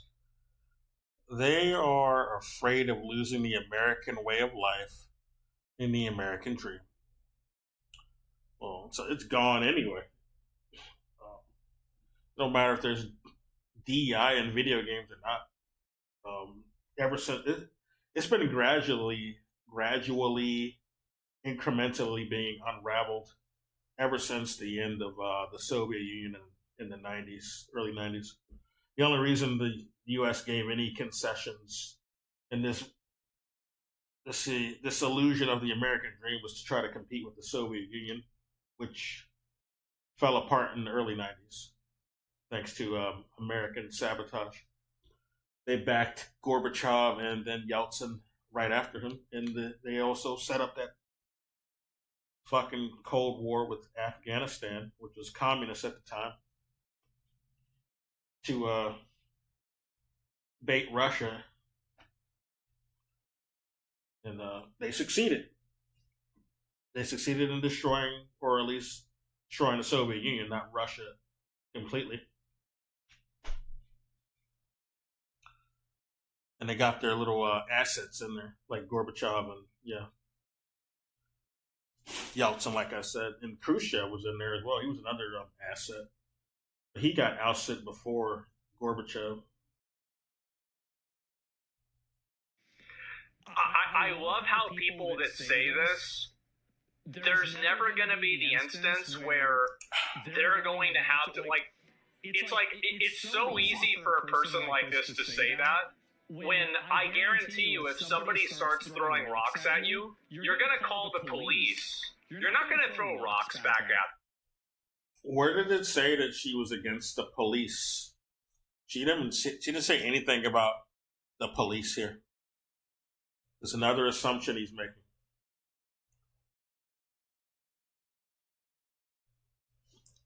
So we already know what he's already has his mind set. He already made up his mind about this person. The Russian government would emphasize that Republicans are victims of discrimination of people of color. Really? The Russian government has said that? I don't recall the Russian government saying that at all. So I don't necessarily agree with this claim. There's a bunch of fake, sort of glowy attempt to get people to want to go to war with Russia, because that's another Cold War hangover. You know, because Russia doesn't completely bend the knee to the U.S. in its hegemony.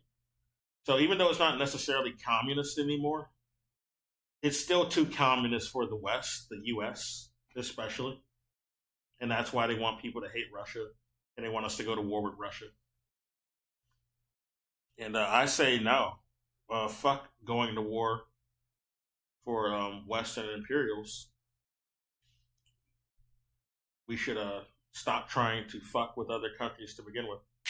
We don't have to agree with Russia on everything, but definitely we don't want to go to war with another nuclear power. You know? It's not going to do us any favors.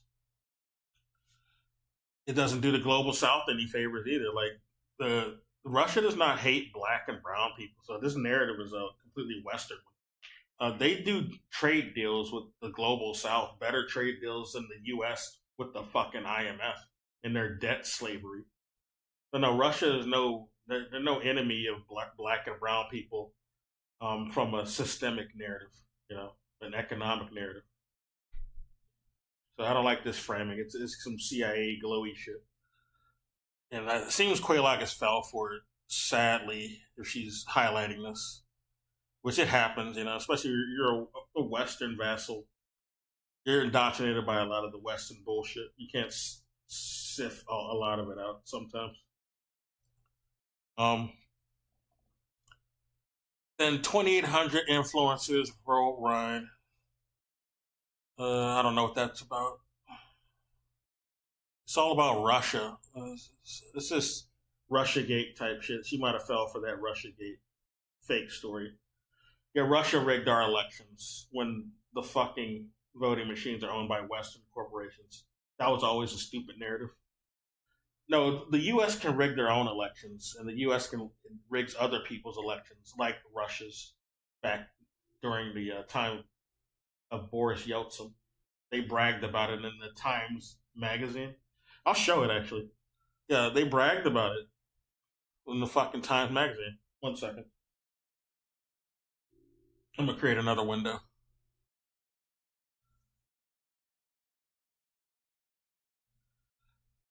New window.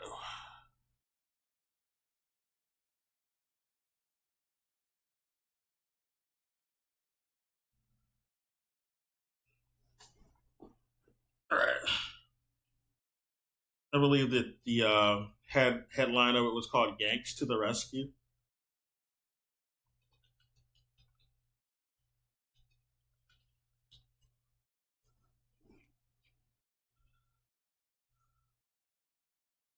I don't know if I need safe on here. Hey, here it is.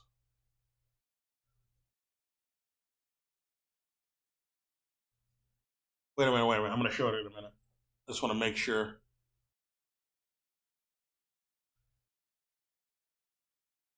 Oh, yeah. Oh, this is a good contrast. See the juxtaposition going on here.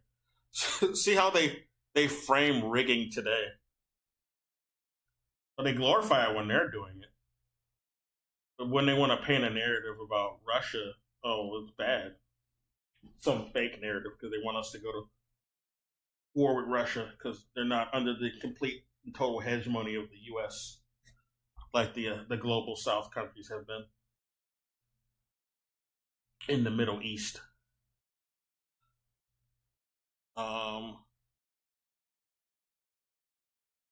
One moment. I'm sorry, Quaylag, but you're kind of wrong on this. I'm sorry. This is where I gotta part with you. This is common with a bunch of people of the West, but people who they claim to be leftist, but they fall for a bunch of CIA bullshit, which is not pro-leftist. It might pretend to be sometimes, but no, it's no ally to us.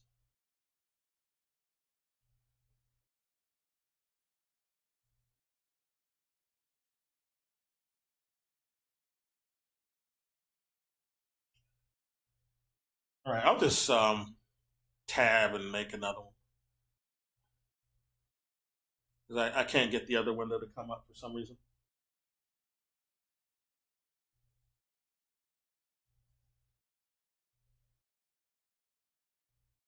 Here we go. This is what I wanted to show. This is from back in the 90s, this headline right here. All right.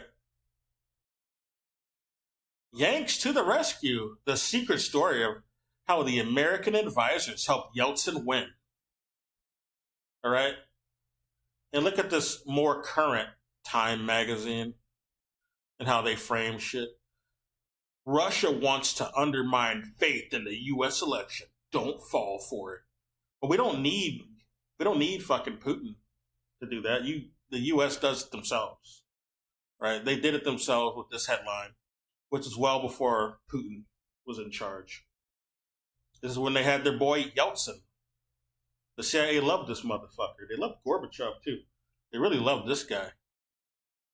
He really wrecked Russia for them. They were happy. Sold out all the industry to the West. They loved that shit. All right? They just completely made Russia into a fucking prostitute nation. So yeah, there's the hypocrisy going on. The U.S. rigs their own elections and they rig other people's elections. They're the only ones they're the main ones going around rigging elections, is what I want to point out. They rigged Russia's elections. Russia does not have the hegemony that the U.S. does. They're not going to be able to get away with rigging the U.S. elections. They don't own the major media. They don't own big tech. It's going to be hard for them to rig shit. All right? It's delusional. It was always a stupid CIA story. It's some psyop. That's what it was. Them? Yeah, it's not even a question. I talk like bots. Yeah, it's so ridiculous. They're never wrong. Communist sympathizer is also hella common for peeps to co-opt vocabulary incorrectly to discredit it. She does claim to be a communist, but sadly she falls for the fascist psyops like this. Civil rights, worried about losing the American dream. Oh my god. Let me look at a few more of these. I think the problem is, like, what's defined as communist over here in the West is more optics and not systemic or any actual practicing communism that actual countries have done, such as the Soviet Union, and such as the People's Republic of China, or such as Vietnam.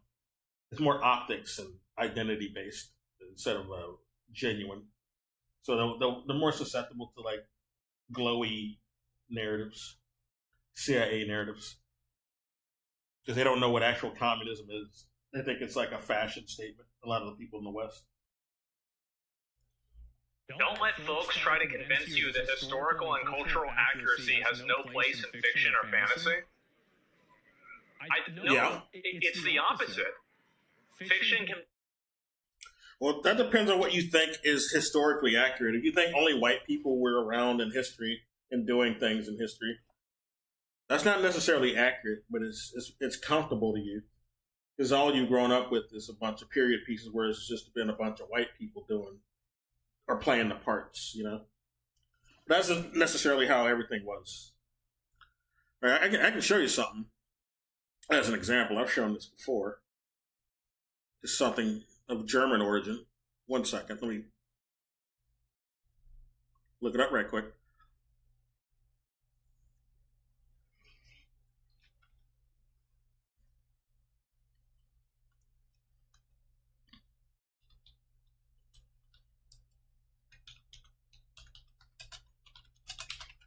Okay.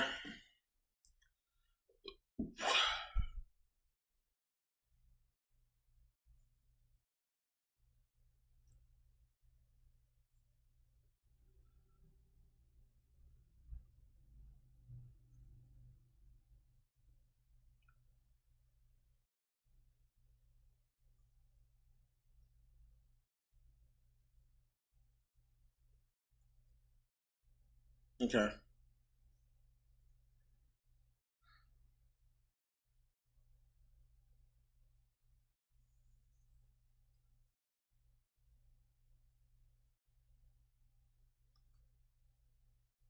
Here we go. This is I don't like this this is a catch-all label of any black person who's ever, you know, acknowledged or noticed from European artifacts from the Middle Ages. They just always it's like a catch-all monolithic term for them, even though they didn't call themselves this. This is like a modern post-white colonial term for all of them. They all call them blackamoors. That's not what they call themselves. But this is, you know, it's just referring to black people who were in the Middle Ages of Europe. But let's read this. This is a tapestry. This is of German origin. The 14th century Germany's Strasbourgs. All right. This interesting 14th century tapestry captures the events of the Germanic migration period when the Gauls, Celts, and blackamoors of Europe, a single African people, which is a lie, but we'll go with this is the concession they'll give, as long as they're able to call them all a monolith of the same African people. When no, they weren't all of the same name, or you know, they didn't all call themselves blackamoors. This is a modern thing. That's a post-white colonial sort of effect for why they just call them that. Lost the effort in defending their villages, towns, and way of life in Italy, Spain, England, France. See, this is where they were all spread out. They're spread out to all these countries in Europe. In Germany, to the Italic, Franco-German, and Slavic peoples who replaced them, and at the time attacked with rocks and clubs. All right, these are the more white people. I don't know if you can see it, but yeah, these are the people they're talking about who attack with rocks and clubs. That's what they're holding. This is a bigger tapestry, but I just picked the one that specifically defines what's going on here. These are the black nobles, basically, that they're referring to. The wild men and the Moors is what this tapestry is called, but they're not Moors because they didn't call themselves that. They're just black nobles. Which part is shown is typical of other 14th and 15th century allegorical pieces woven in South Germany.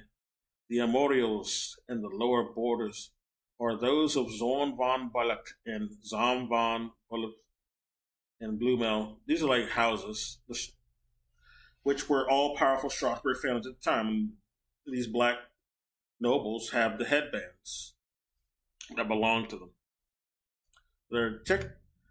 They were like the original Strasbourgs, is basically what this is pointing out. All right, but if you try to point this out um, in a game or something or a show. This will be called woke and not historically accurate because we're not supposed to accept the idea that black people ever left Africa at all. They never traveled. They didn't do anything until white people put them in chains in the 1400s or well, not even the 1400s, the 1500s during the transatlantic slave trade is the idea. Black people didn't exist until that is what we're supposed to believe.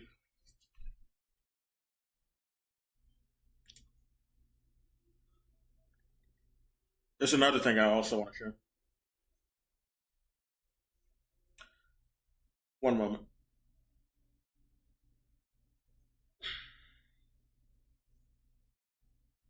So up until like the late 1400s, black people were basically all over Europe, is what that's pointing out. They didn't just stay in one place. They only want to act like only white people ever traveled anywhere. And this is a lie. It's a post-white colonial lie that, because you want to perpetuate a class system, and you're doing it on race. You don't want to promote the idea that the underclass races ever did anything like that and they traveled around and they ruled anywhere or settled anywhere. Okay, you want to create the idea that they're, they have no history and they didn't do anything without the white man.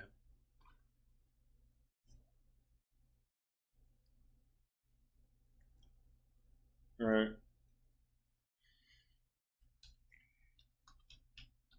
I'm finding something right quick.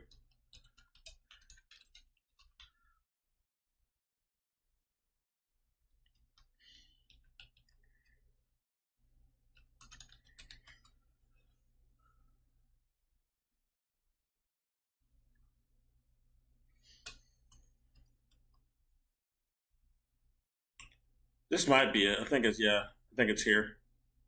I found it.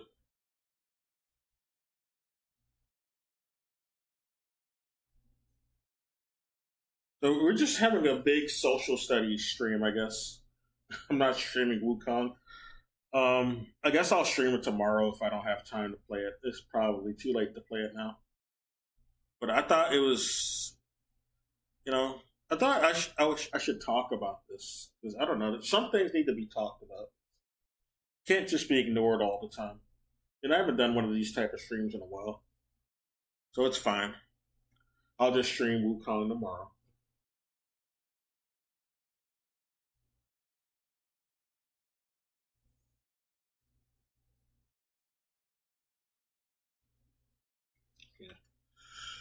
All right. We're just going to highlight a word right quick. You can read this entire thing, and it's very telling. This is a thing that Benjamin Franklin wrote and said back when he was alive. And I don't have a highly positive impression of Benjamin Franklin after I learned more about him and what he thought. Some people suck his dick because he's a founding father or whatever. But fuck him. That's not necessarily a good thing. Considering, the founding fathers are invading pirates who committed genocide against the natives and, built the country off slave labor. So I don't really give a fuck. We're going to highlight a word, and the word is swarthy. All right? I'm going to blow up the text here so it's more visible. Yeah, we're just going to highlight swarthy and tawny too, I guess. But we can just start here, at least at this paragraph. Okay, this is quoting Benjamin Franklin, which leads me. Okay, I'll start with the top here.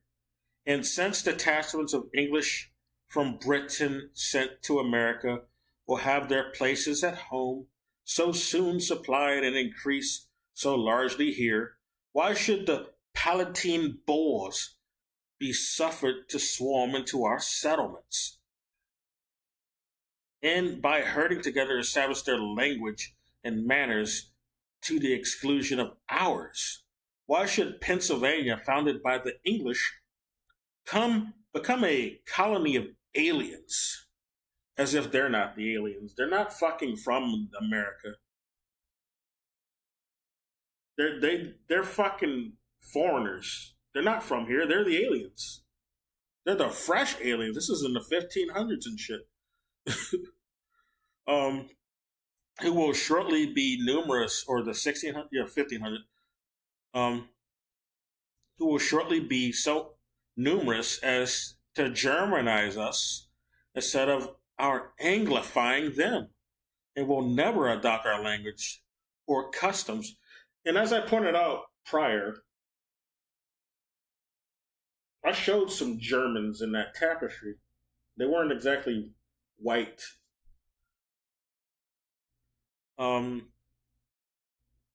Language and customs any more than they can acquire our complexion. But he's pointing out that the Germans, this is who he's referring to, this is why he pointed out Germanize.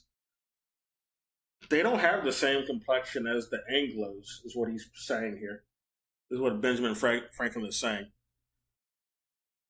He's saying they can no more adopt their language or customs any more than they can acquire their complexion. Saying they're not white, at least back during his time, which is possibly the case. They probably weren't so white back when he was around. They're white now, but that wasn't always the case. Which leads me to add one remark, that the number of purely white people in the world is proportionally very small. He's just pointing it out here. There weren't that many white people around, even in Europe. This is what he's saying. All Africa is black or tawny. Asia, chiefly tawny. America, see, even Asia, too tawny. All Africa, obviously, black or tawny. This is what he's referring to when he says tawny. Black people. They're people who just aren't white. That's what tawny means. You know? America, exclusive of the newcomers. Yeah, the Anglos. It's basically said those are the newcomers. Wholly so. He's saying America is not white. Is what he's saying there. And then Europe, the Spaniards, the Italians, the French, Russians, and Swedes are generally what we call a swarthy complexion. So even the Russians and the Swedes back during this time, the whitest, Russians, they don't really consider Russians to be white even today. They're considered Asiatic Mongol hordes. Pretty racist, but that's still how they see Russians in the West. In Swedes, they're really considered white, at least today, but back then, not so much. At least not to Benjamin Franklin. I wonder why. Maybe because they weren't white back then, or not so white. Are generally of what we call a swarthy complexion, as are the Germans also. The Saxons only accepted, who with the English make the principal body of white people. He said only the Saxons and the British make up, or the English, make up the principal body of white people. That's what he's saying. Those are the only white people to Benjamin Franklin back when he was around. I could wish their numbers were increased, and while we are, as I may call it, scouring our planet by clearing America of woods and destroying America, basically. And so making this side of our globe reflect a brighter light to the eyes of inhabitants of Mars or Venus. I don't know, I think the Mars and Venus shit is like it might be some Mason reference or some shit. Because all the founding fathers were some goddamn Gnostic Masons. So this is probably what this is a reference to. I don't know. They worship the demiurge and all that dumb shit. Complexion, as are the Germans also. Oh, no, I already read that. That's the Swarthy part. Why should we, in the sight of superior beings, darken its people? Oh, and they're also, yeah, the Masons also worship some Kabbalah shit, which is, it overlaps with the Gnostic shit. Probably also what he's referring to. And he's talking about superior being. Why should we darken its people? So he's saying people who are dark are not, they're not favorable to the superior beings that he's worshiping. Why increase the sons of Africa by planting them in America, where we have so fair an opportunity by excluding the blacks and tawnies of increasing the lovely white and red? But perhaps I am partial to the complexion of my country, for such a kind of partiality is natural. All right. So he was all about that Blanqueamiento shit. I'll show you. I'll show you the Blanqueamiento. Oh wait, I don't want to do a fresh search because it might show my location. I don't want to do that. So we're gonna do something else. We'll just look at another window and then copy paste.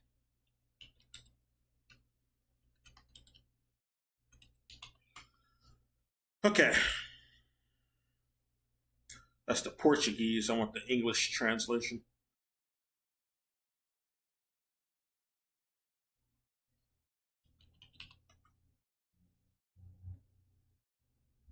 Okay. I've talked about this on old streams, but we need a refresher, given the subject matter we're on. Because you can't talk about anything anymore, or else it's called woke, even if it's true. Blanqueamiento, all right? It's a Spanish word and Portuguese word, but it's like a general practice that was done beyond just any Portuguese or Spanish type of colonials, and who were white, obviously, because that's what this practice is. So, whitening practice is a social, political, and economic practice used by many post-colonial countries in the Americas and Oceania, which is Australia and New Zealand, to improve the race towards a supposed ideal of whiteness. The term Blanqueamiento is rooted in Latin America and is used more or less synonymously with race whitening. However, Blanqueamiento can be considered in both the symbolic and biological sense. Symbolically, Blanqueamiento represents an ideology that emerged from legacies of European colonialism, described by Anibal Candiano's theory of coloniality of power, which caters to white dominance in social hierarchies. Biologically, Blanqueamiento is a process of whitening by marrying a lighter-skinned individual to produce lighter-skinned offspring. So that's what Benjamin Franklin was all about. He wanted to whiten up America and I guess Europe with this practice, as they weren't white enough. Clearly, or apparently, since he said they were too swarthy and tawny. Here's a symbolic representation of Blanqueamiento. Right? This is the grandmother. This is the mother who he married. This guy. Well, no. The grandmother made it with a white colonial, and it gave birth to someone who was lighter skinned. And I'm pretty sure she was raped. I don't think that was like a loving relationship that happened. It was some Pocahontas type shit. But she gave birth to her, and then she got with another white colonial, and they had a whiter baby who can't even tell they were like a brown or tawny or swarthy person. That's what that represents. Okay. And that's what I just wanted to show that because that's what Benjamin Franklin wanted. That's what a lot of the colonials wanted. Because apparently most countries were too brown, too black. And there's another thing I want to look at too, right quick. Just to pound in, the point about Europe not just being white people. Let me find it though.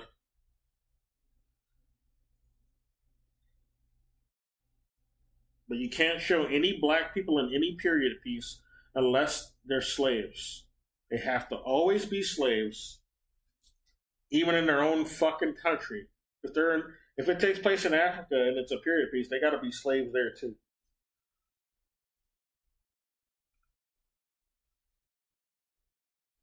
This is the idea they want to push.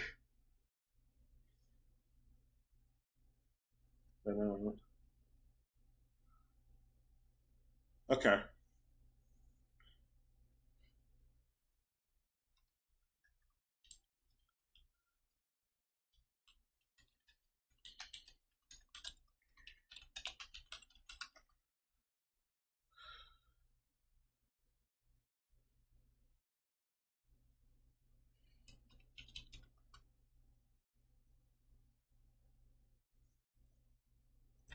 Here's another German thing, funnily enough. It's a German painting. Pretty sure, I think it's, what year was it? Yeah, 1500s. Circa 1500s. Let me copy paste this.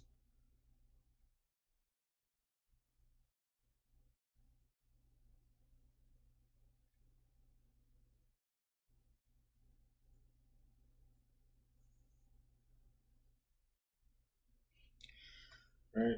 Because you got to show people this shit to, make them think about what they've always just blindly believed. Make them reconsider what they've just been indoctrinated to believe growing up. Okay? I'm going to blow this up. Now, take a look at this swarthy fellow. Right? This is a painting from the 1500s. It's a German painting. And, yeah. You can tell this is a swarthy black person because the person on the horse with them is very white. Unmistakably white. Obviously, they're distinguishable, I just had the wrong word in my mouth. My mouth is kind of dry because I need to drink something. But, it's pretty clear. Yeah. This is a darker person. This person is black. All right. They're swarthy. This is the swarthy German that Benjamin Franklin was complaining about. And this is death. He's like trying to take this woman and this knight. This is a knight. All right. Black people were knights in Europe and in Germany in particular. This is one. And he's a knight, as this painting is named the Knight. Well, I'll just read it.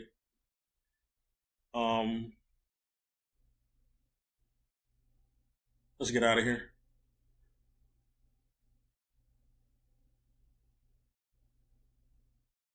I gotta go back. There we go. The Knight, the Young Girl, and Death. All right. So yeah. This is a knight. That's what this painting is called. The Knight, the Young Girl, and Death. The painting is by Hans Baldung. Okay? Circa 1505. Right? It's unmistakable. This is a old painting from a German person who has a swarthy German in here. So I guess this is what Benjamin Franklin was talking about. All right. Black people were in Europe, is what I'm pointing out. They didn't just stay in Africa, they traveled too. Right? They were settlers. They went all over the place. They went to the Americas too. There was already black people in America. And they'll even admit to at least the Californians being black, the Native Americans in California. They were black. All right? Because black people already traveled to America before the slave trade, but they don't like to point that out. But it's not hard to understand that black people traveled to the Americas, considering that fucking West Africa is the closest to America of all the continents. It practically touches, or almost touches, South America. So it shouldn't be a surprise that, Africans were most likely the first to come to America. It wasn't too hard for black people to come over here and have been here before the white colonials. But they don't like to ever acknowledge that. So they want to say we all came over here in slave boats. We couldn't do anything without white people. All this dumb shit.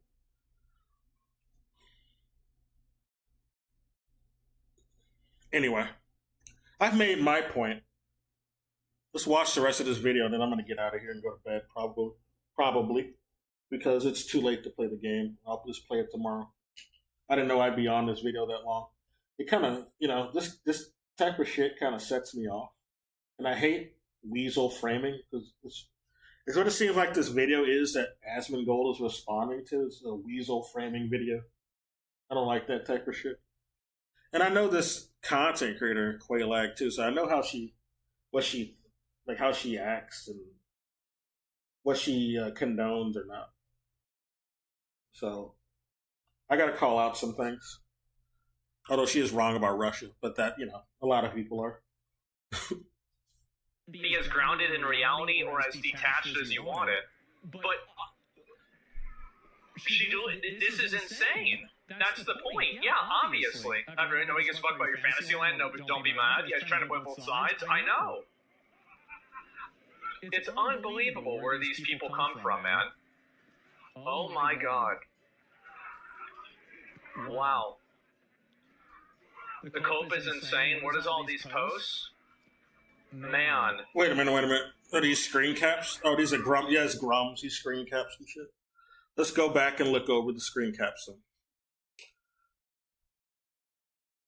Lore Fridays. Yeah, she does Lore Fridays. Those were fun to sit in on when I used to be in her streams. It's unbelievable where these people come from. Yeah, being exposed to history and anyone trying to seal you in a vacuum by weeding out gay people, black people, and trans people. They've definitely been trying to weed out black people from history. We can't be in anything, not even anything African if it's a period piece. Man. Unless we're slaves, of course. We could be slaves, any period. That's all they want us to be portrayed as. Oh my god. This movie has my partner and I so freaked. Oh yeah. I don't know what that is. Shudder. It must be a scary movie. Wow. Anyway, what are y'all watching for fall season? Oh. I haven't really watched anything scary. I think I should. I guess the Alien movie, kind of. The cope is...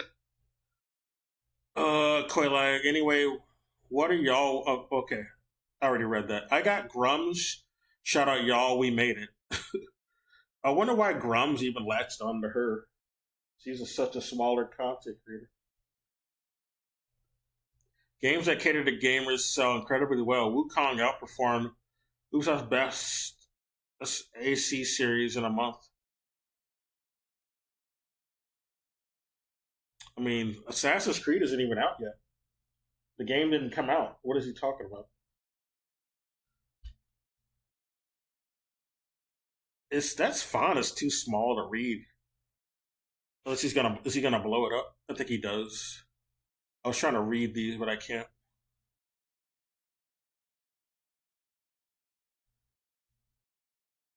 insane. What is all these?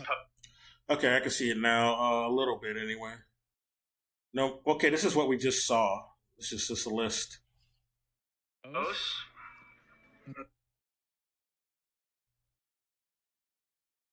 So this is just a general comment she made. It doesn't look like she's responding to anyone, but something's made her say this. So I'm wondering what got her to start this thread,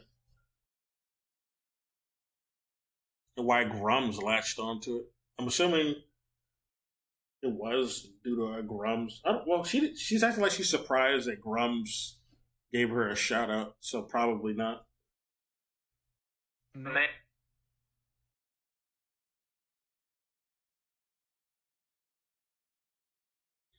On.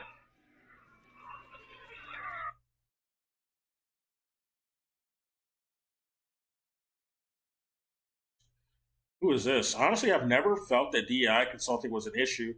The issue is the suits in charge, in my opinion. Yeah. I think a lot of it is the suits, because they do things in a very sterilized and unnatural way. It doesn't look genuine whenever they're involved in trying to implement anything. Doesn't matter if it's woke, or doesn't matter if it's like quote unquote woke or not.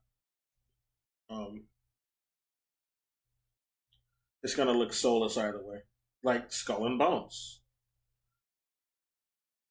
Nothing really woke about that game. It's just a soulless product. Or nothing stereotypically woke. Because I have a different definition of what woke is. It's not what these guys consider woke, but I'm just going along with what their narrative usually is on what is woke or not. And it's usually anything that is pointing out that racism is bad or something like that. They hate when you say that. Or if you have any black person as a main character. They call that Zaw game woke just because it had a black lead character. It wasn't exactly Dustborn, but they called it woke. It is the only thing that they even said about that game, or even acknowledged about the game. Oh, it's a black main character, and they consulted with Sweet Baby Inc. That doesn't mean that the game is bad. The Sweet Baby Inc. talks to any company. Just because a company talks to Sweet Baby Inc. does not mean that, that's a bad thing or that they'll even listen to them. I don't even know if it was Sweet Baby Inc. It was just some DEI consultant company they allegedly talked to or collabed with. I don't know. Was it Views? Oh man, the amount of muscle. The crazy thing about this was the gym thing. Like, what? It's only crazy if you don't really know Quelaag, but she goes to the gym all the time. She's a gym rat. And she has a boyfriend. Her partner is a man. He also goes to the gym. But what did Gym Bros do? What did Gym Bros do to make her so upset? I don't even get it. Yeah, Pod agreed. I guess they didn't. You're just over analyzing that. It wasn't really about Gym Bros in general. Oh, I'll bring it back. All right, and it ends there. Okay, that's where it ends. That's stupid. I stopped watching his channel because he's getting more into like politics shit, especially during election year. I don't know, it seems like the glowies have gotten a hold of him. Seems like he's like an asset, a useful idiot asset. And I think Grums is an asset in a way. I don't trust him. He seems like some psyop hired to do like identity politics and shit stirring on Twitter, on social media in general, really, but mainly Twitter. He's not an organic person. He's getting paid to do his you know, culture war shit. This culture war grifting is what I call it.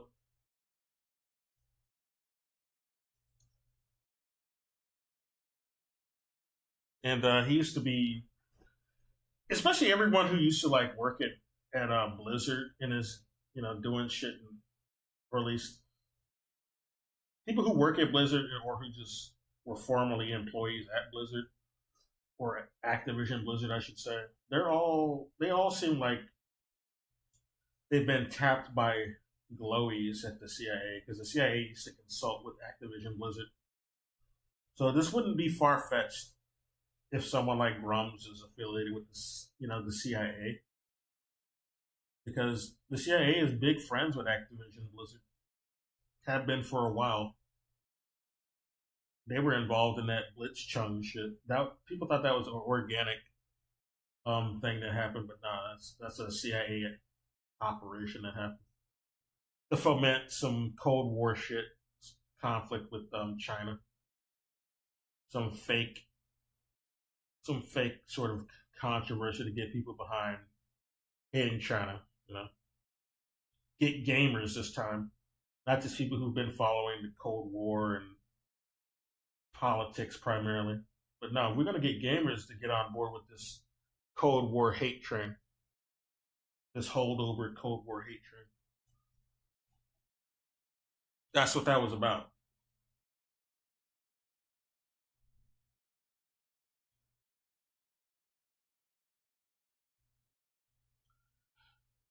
See, this is the shit he's doing, man. It's like, that's why I stopped watching him. Look at this shit.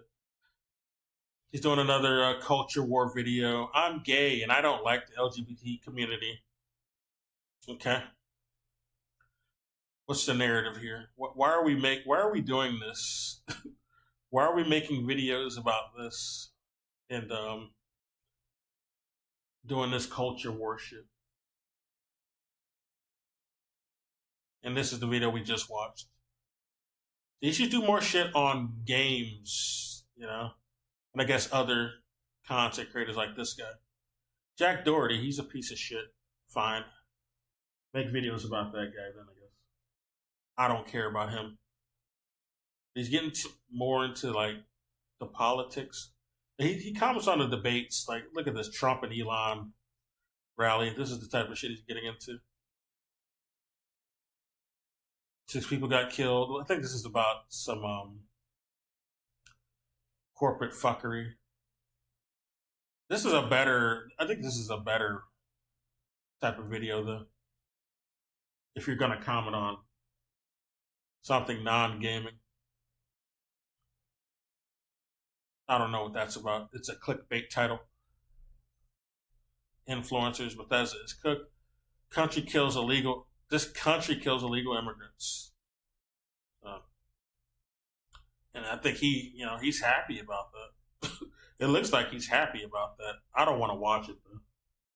Not tonight. We'll probably watch it some other night. They gave up. But it'll probably make me mad. I have a feeling it's going to make me mad. So I definitely don't want to watch it tonight. The fake online therapy. I don't like the fake online therapy shit, though. They gave up. I don't know what that's referencing. He does shit on the P. Diddy stuff. And yeah, Cat Williams been saying this shit for years, so I already knew about it. P. Diddy shit is not surprising to me, because I was listening to people like, Cat Williams and Professor Griff point this shit out about people like P. Diddy. So it was never surprising to me. It just took a while for everyone else to wake up to it, and I guess Hollywood had to get their alibi and their patsies ready to take the fall for them, because a lot of important and big figures are involved in this shit that relates to P. Diddy. He ain't the only one. He's like a fall guy. That's why it took so long for them to actually address this, even though this has been people have been pointing this out for decades. Well, not decades, but over a decade. Dock worker situation, yeah. That's because of and this is about the hurricane, I believe. I have family near that hurricane. They tell me they're all right though. So I think it's mostly people who are. Well, never mind. That'll give too much away. What the fuck happened to TV shows? I gotta call them again though. I want to see. I gotta check up with my family again tomorrow.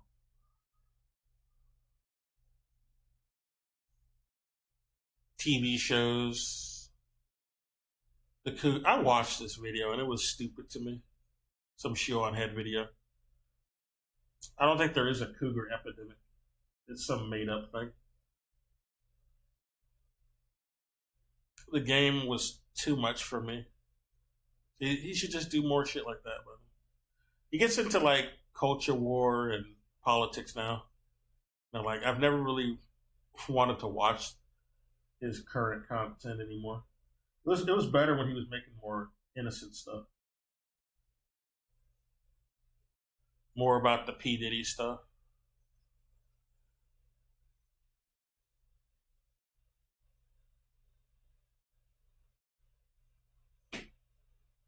Dating apps, this type of shit. Everything is woke. Now, I agree with the Act Man, because Act Man made a video pointing out how everything's being called woke. And he's right. A lot of things are just being called woke. Actually, I should react to the Act Man video. I'll watch a little bit of it, actually. Let's see. The Act Man video points out, it makes a lot of good points, actually. Oh, it's... She made another video? Oh, this is the one I've seen already. Yeah, Mercury.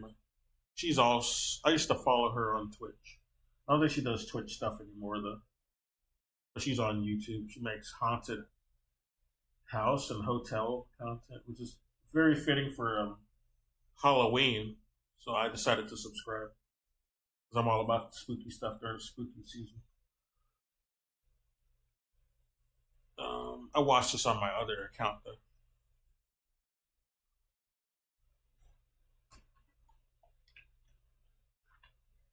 Axeman. I don't even like Axeman, but I think he made a good point with that video he made.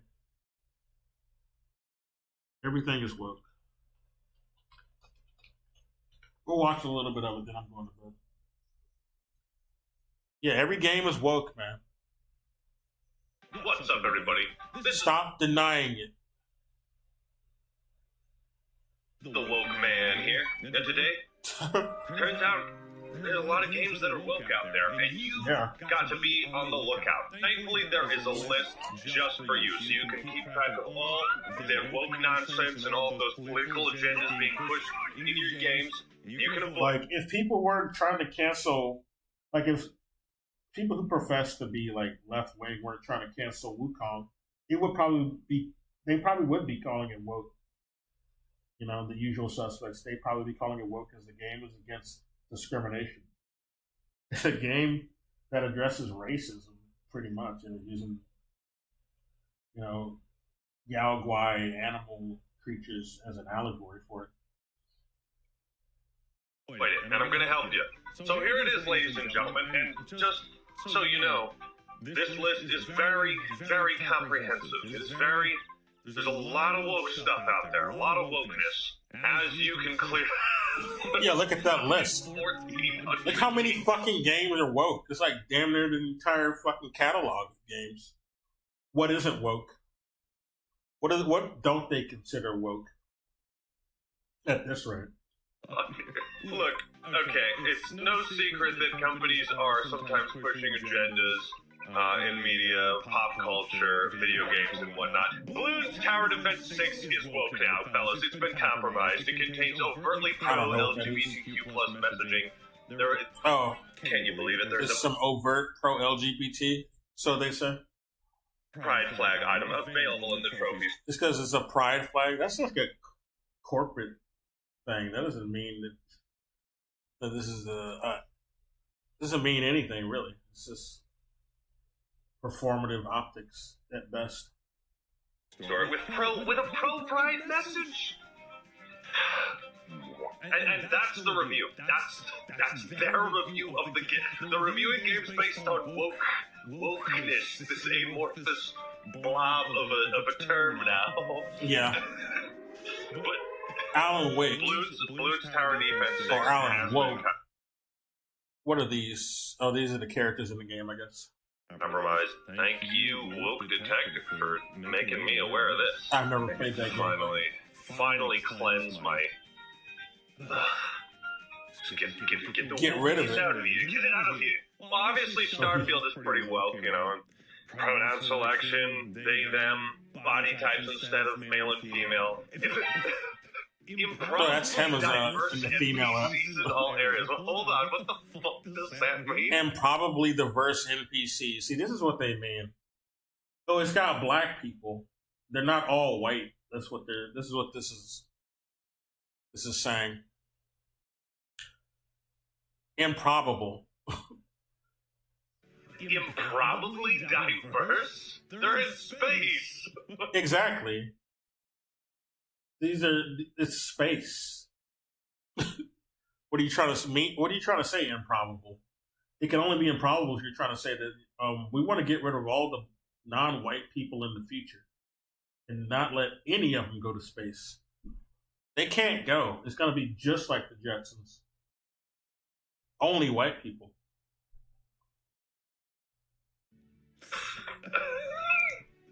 You see, it's not just what games they classify. Now they really did fuck up the some of these faces and the procedural generation of the character designs of the NPCs. Pretty bad, pretty damn bad.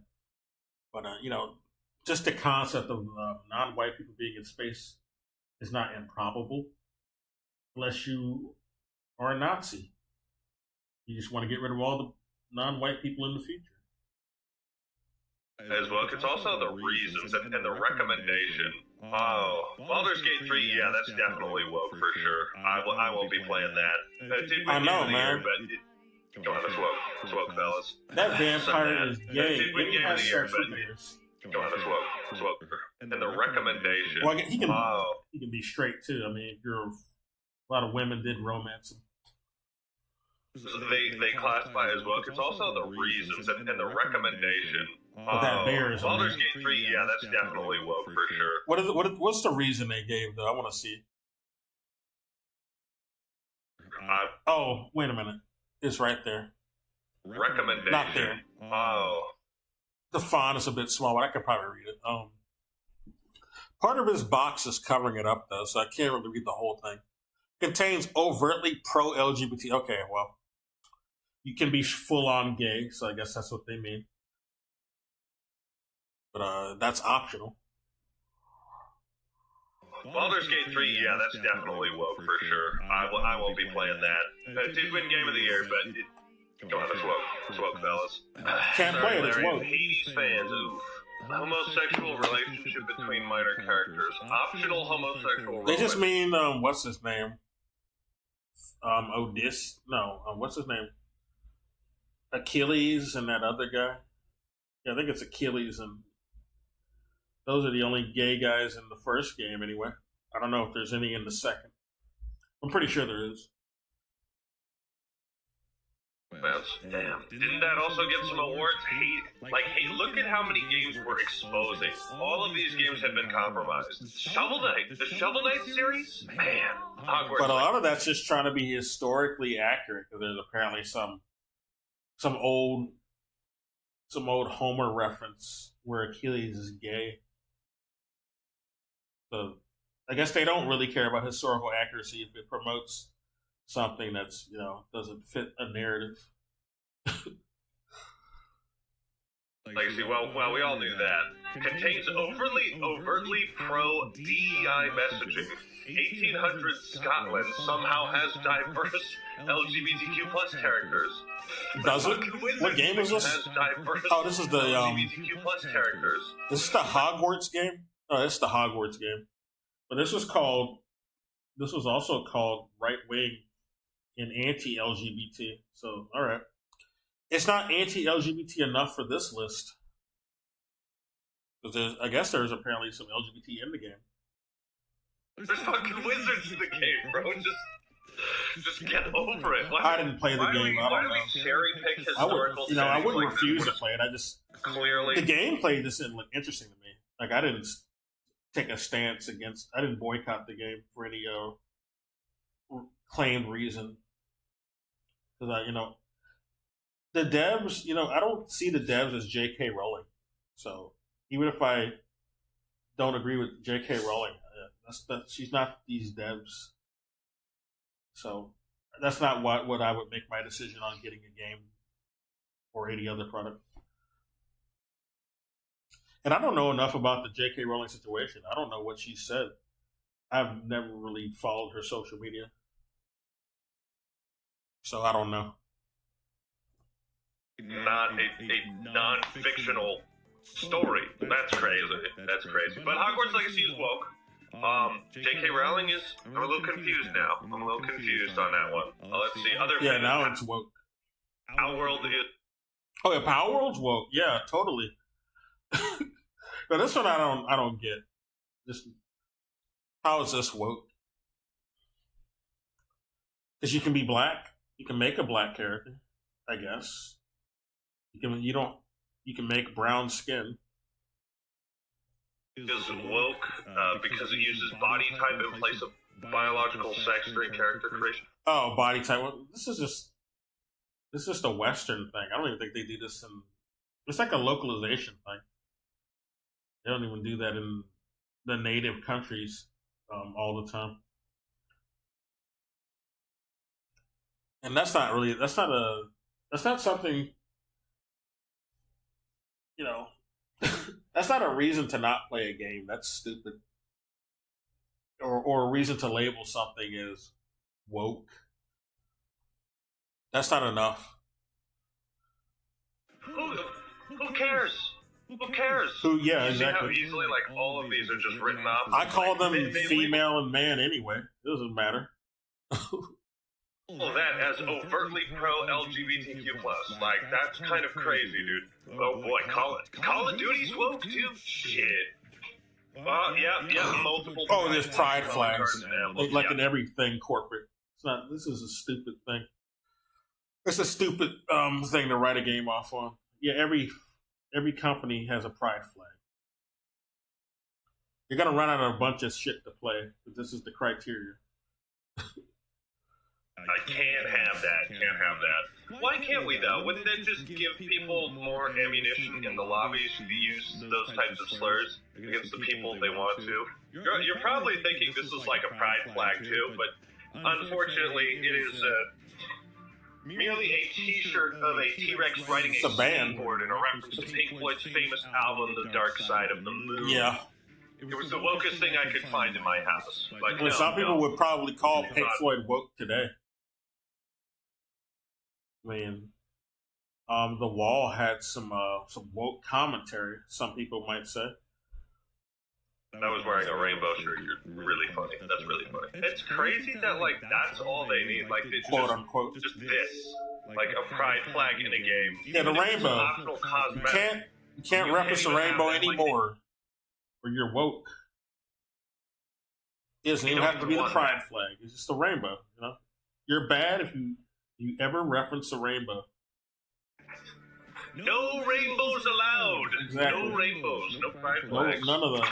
You can't do Fellas, it. the start of the NFL season is upon us, and the best way to cope with my beloved Seabirds not making the playoffs this year is by teaming up with DraftKings. It's just a fantasy football. My brother used to do this.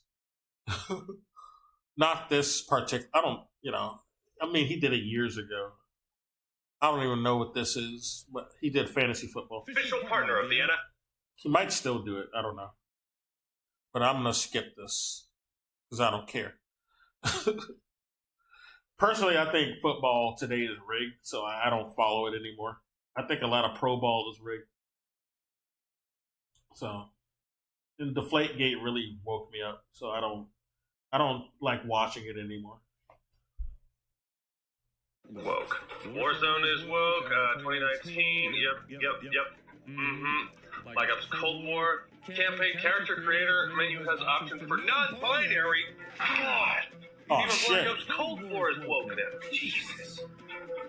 We're getting massacred out here, man. Also, what kind of fucking games are on here? I was a teenage exocolonist? Contains overtly Okay. anti-capitalism messaging? What's wrong with that? Yeah. That's bad. The corporations are people, okay? Don't you dare say otherwise. What's wrong with that? So does Bioshock. I know, Bioshock, they would call Bioshock, that was released today as a new game. Bioshock would be called woke. Because it's anti-capitalist, anti-Ayn Rand, you know? Can't have that, though. Woke now? What? Who wrote this list? I know who wrote this list. It was actually one of the founders of Autism.net, Call of Duty. So all of the Call of Duty games that are on Steam are... Wait, did I say... hard. I hope I didn't say Bioshock Infinite. I meant Bioshock 1. Fuck Bioshock Infinite. I didn't like that game, and I've pointed it out before. I might play it and point out why it sucks, but I just... The game pisses me off so much that I've been put off. I mean, I've been putting off any attempt to play it on a stream. I don't know. It rubbed me the wrong way. For good reason. Confirm, I will be... It's not anything to do with the gameplay, just the narrative. I will be taking And a lot of although some of it is the gameplay, because they removed a bunch of features the game was going to have that did look like they were going to be interesting gameplay features. And they won a bunch of awards for those removed gameplay features. It's like they were doing false advertising. Any reviews of any woke games they've done. Undertale is woke. Shit. Oh yeah, a lot of people do call Undertale woke. So yeah, I was expected. Including the player character, two major characters can form a homosexual relationship. Well, it's a good thing I've never played Undertale. Oh boy, here we go. We're getting to the good shit. Red Dead Redemption 2. Informational, right? Red Dead Redemption 2. Red Dead Redemption 2. So some NPCs. That's it. Informational, right? Red Dead 2 only contains subtly pro. The entire game is written off because of two random NPCs in a game that's like how many hours long? DEI mess. Subtly pro diversity, equity, and inclusion messaging. What does that mean? Several minor characters. What is pro DEI messaging? You got to be specific. Several minor characters espouse modern day political sentiments. What are we calling modern day political sentiments? This is not specific. As an example, the NPC Sadie Adler behaves the same way a modern day feminist would. Does she though? She has a very specific background where, like, yeah. She was abused by her husband, and then she got abused by the Driscolls. So her position makes sense the way she acts. Like the way she's acting, this is just like, it's not surprising. It's not something I would say is modern. It's just a reaction to her lived experience. Modern day political sentiments. As an example, the NPC Sadie Adler behaves the same way a modern feminist. Wait a minute, what is NPC Sadie Adler? Fucking gay as in lesbian? Question mark? What are they? Behaves the same way a modern feminist would. I don't know. She doesn't have blue hair. I guess you can mod that in though.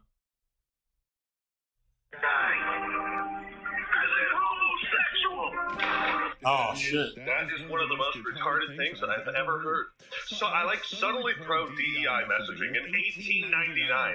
Yeah. Dutch only got Lenny and Charles on the squad, so it would help his DEI scores with the Pinkertons. Yeah, I like several modern day. The Pinkertons, they were very left wing for sure. Characters espouse modern day political sentiments. You know what's a modern day political sentiment? Women's suffrage. What? Native American? I can't believe that. Yeah, what the fuck? Why is women's suffrage in this 1890s game? That's crazy. Genocide? What? All these genocide? Oh my god! Native this American? is woke. How dare they accuse white people of genociding the natives? That's woke talk. Genocide? What? All these political topics that were covered for 1899, like Sadie Adler. No shit, that was very relevant for that time. Yeah, can't have that though. That's inconvenient. Wait, a modern day feminist would. The suffragettes. That's made up. That's modern day. Suffragettes are modern day. I mean, you can disagree with the suffragettes or whatever, I guess, but you can't say that that's a modern day thing. How? She's just a strong 1899, like Sadie Adler behaves the same way a modern day feminist would. How? She's just a strong, badass cowgirl. Her husband died, and then she was being taken advantage of by O'Driscolls, and then Micah comes in. Yeah, she's probably gonna hate men a little bit. Good God. You see how reductive... Or Michael. Did I say her husband? Like, woke labels become when they actually have to write down what's woke about it instead of just pointing. I'm pretty sure she was abused by her husband before he died too, but I forgot. It's been a while since I've dabbled into Red Dead Redemption lore. Yeah, the O'Driscolls were certainly not kind to her. Woke labels become when they actually have to write down what's woke about it instead of just pointing at women and being like, women, they're woke. You know, it's like, it becomes very reductive and stupid. Skyrim is only moderately woke because an NPC in Whiterun asks you whether the sight of a strong Nord woman offends you. These are all really? That's the only example? Contains so subtly pro-LGBT messaging. Okay, homosexual marriage options. Oh, options. Okay. Can't have those, though. That's bad. An NPC in Whiterun asks you whether the sight of a strong Nord woman offends you. That's it, huh? That's enough to get up in arms about? That's not enough to me. Or I don't know. Sight of a strong Nord woman offends you. These are also such specific examples, like Oblivion, Dubag Grobunk flirts with males. What? Some Argonians use conflicting pronouns? That's probably just a fuck up of the script or something, if it's Oblivion. Yeah. I mean, Bethesda's not the best coders, you know. And there's a bunch of glitches and, you know, missteps. It probably is just a mistake. The Imperial Legion compound and the temple all on the same night. Wait a minute, let me do that one. I heard that... Thankfully, Fallout New Vegas is only information. That was in the game. She talked about doing a reread of that line, and it's still in the fucking game. It's funny. Contains LGBTQ plus themes without specific messaging. But Fallout New Vegas, minor LGBTQ plus NPCs. A possible companion has dialogue about her experiences as a homosexual. Oh no. A possible Light companion. social commentary. Fallout New Vegas. Light social commentary. I repeat, Fallout New Vegas. Light. Social comment. Repeat, Fallout New Vegas. Oh yeah, you can have sex with Benny. optional. You fell for this trap, hook, line, and sinker. Keep your pants on. I've got quite well. If you pick the top option, they don't. Well, that's what you're saying. So, but yeah, you can keep your pants off if you pick the top option. White. Social comment. Who wrote this? What? What LGBTQ plus themes does New Vegas have? I never even heard of that. Wait, it's all woke. It's all woke. Oh shit! Does New Vegas have? I never even. Always has been. I guess it's woke because you can have sex with Benny, and that one companion who will also say she had like lesbian experience or something. Heard of that? It's starting to sound like people that call things woke just like they want all the gay people out of video games. Because it's like, why all... Not just the gay people. They want black people out of the games. You saw how they said, it's incomprehensible to be for all that diversity in this futuristic game. I.e., too many black people and non-white people in general. Highlight which games have homosexual or gay relationships. Like, Why? This whole thing is nothing but a Jewish plot. True. You know All facts, dude. He's speaking the truth. Finally, a game that's not woke. Wait, they said this game's woke, though. Nah, this is some weird straw man guy who likes to leave out, the Jew, like the people they're calling Jewish are working with white people too. So, how do you reconcile with that? It's not just a Jewish plot when you consider that. Don't you? I find that highly unlikely, amigo. Well, I don't like Jews. It's not like America's refusing to give bombs or monetary support to Israel or anything. You can't just say, "Oh, it's just the Jews," when that's happening, right? Obviously, your rulers in the West are on board with that. So, can't just blame the Jews all day. Or color folk. Or natives. Now that you mention You don't like any of them. color folk. Likely, amigo. Well, I don't like Jews. Or color folk. Or natives. Now that you mention it. And get the fuck out, bitch. You don't belong in this continent in the first place. Go back to where you came from.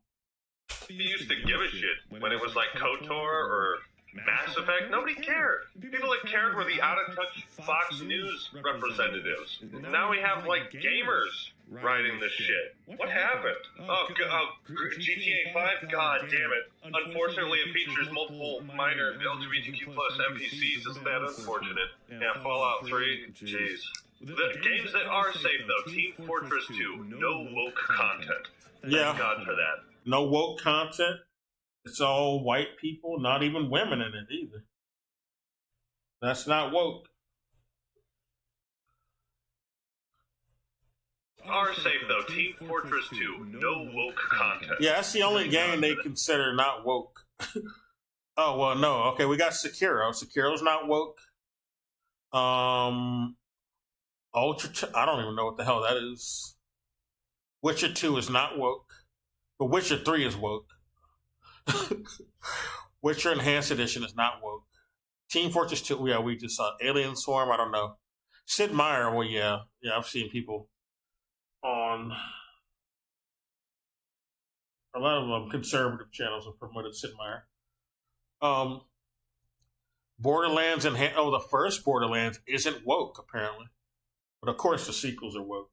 Even though the Borderlands has a black main character who's the leader of the team, so I guess they're okay with some black people.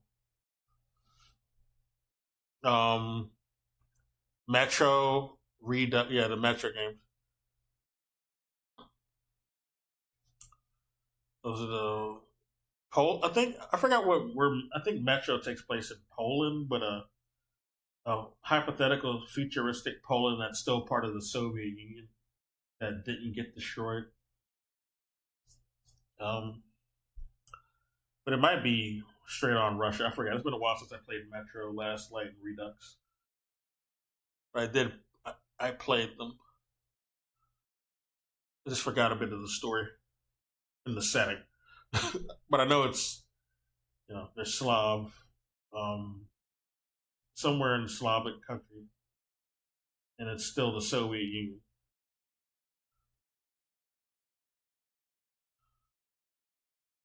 That Witcher 3. Several minor characters provide exposition regarding their experiences as homosexual individuals. I see. Talk about why, like, what it's like to be gay in a video game. Without it being like, You think they call Witcher, all the Witchers, woke because they deal with racism? All of the Witcher games talk about racism. They're using fantasy races, but still, it deals with racism. That's a subject that comes up a lot in these games. But since they're not, the races they're talking about, they're not represented by dark brown people, they're just fantasy races. I guess they don't care. I don't know if we should go there. That's just so weird. Oh, shit, man. The Dark Souls series is, well, the Dark Souls has only been moderately compromised, okay? Okay, Dark Souls 2 is woke. Dark Souls 3 is also woke. But not, okay, all of them are. All of the Dark Souls are woke, apparently. What is the reason they give, though? LGBT? What's the LGBT in Dark Souls 1? Oh, Gwendolyn, okay. Well, he's not necessarily gay. Or LGBT, I don't know. We don't know what his sexuality is. He was just raised as a female when he was younger, but that was because of his affinity to the moon. It says nothing about his sexuality, though, or what he identifies as himself. It's not really LGBT, I would say. It's kind of a reach. Contains solely pro-LGBT messaging. Is a gender swap. Oh, the gender swap coffin, of course, in Dark Souls 2. I don't think that's really a big deal. I don't think you could even call that LGBT. It's just like a game option. It doesn't really mean anything. There's no narrative there. Oh yeah, it's the same game. Just the DLC. Dark Souls 3, what's the reason they give for this? Where's the pro-LGBT messaging in this game? I don't remember any in Dark Souls 3. Oh, the reversal ring. Oh, that's the same thing that's in reference to Gwendolyn. Perform animations associated with the opposite biological sex, yeah.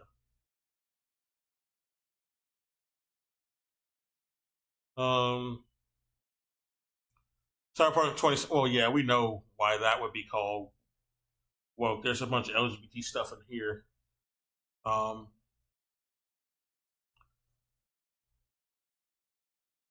Counter-Strike is not woke. Left 4 Dead and Left 4 Dead 2 are not woke. They do have black characters in them, though. But, the first Left 4 Dead had a bumbling black character who was a coward and fuck up. So they're probably okay with that. And then the second Left 4 Dead has a black woman and a black coach, an older black coach, male character. I don't know. They're probably okay with them because they're not, I don't know. They're not threatening to them.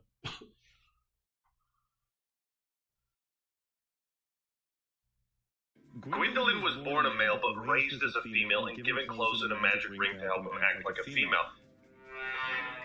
At least they're familiar with the lore to a certain extent. Yeah. It's tragic that the entire... They watched some trilogy Dark Souls Vati videos. contains some woke stuff. Oh, Final Fantasy VI is not woke, apparently. Contains no woke content. I don't know. Final Fantasy VI was a long game. Pretty sure you could find something woke in that game. Guys, I can't recommend that. Helldivers 2, though, contains subtly pro-DEI. Oh, they don't even like Helldivers 2. I remember a lot of conservative channels were praising that game. How? What is the DEI message? The intro nor LGBT messaging? Where? Isn't it just a Starship Troopers knockoff or a reference? Or inspiration, I should say. Like, not even Starship Troopers had any LGBT in it. Well, I guess, I don't know. Well, no, it didn't have any. It just had some actors who were gay, I guess. Like Neil Patrick Harris. But we didn't know he, like, in that movie, that was before he came out. So nobody even knew he was, like, LGBT at the time. notably features a mixed-race family. That's... Oh, mixed race. Oh, yeah, see. They don't like that shit. It's like, to these people, that's like a warning flag. Is that kind of insane? No clear distinction between male or female aside from voice options. What game was that? They have helmets on in body armor. Oh, Helldivers still. Okay. And I don't get it. I don't get these people. You can't even take your helmet off in this game? Okay. Strike 2 is not woke. As long as we're killing terrorists, that is... I wonder what they think of Among Us, then. They probably have the same excuse for that game. Okay. Cyberpunk, obviously that's going to be woke. Left 4 Dead series is not... Wait a minute. How? Hold on. There's a lot of black zombies in Left 4 Dead 2. And there's black characters in the game. Even though they hate mixed race people. Speaking of, 2 of the 4 playable characters are black, and one of them's a woman. How is that? In Left 4 Dead 2, yeah. And then in the first one, there's a black character. But he's so cucked and bumbling, it's like not even a flattering representation. In all the trailers featuring him, he's like he's incompetent, and the white people gotta save him. Percent of the playable roster. The old man gotta save him, and the woman gotta save him. He's just so incompetent, and the white man saves him, because he can't do shit. He's a dumb black man. But you think they'd like that?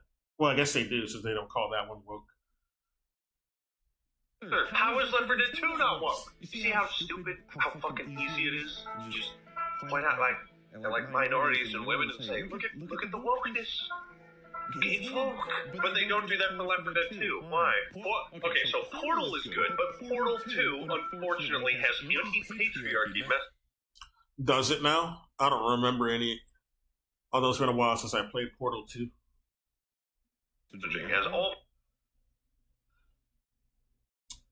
male characters are portrayed negatively and are less competent than the female characters. Man, Valve really fell off.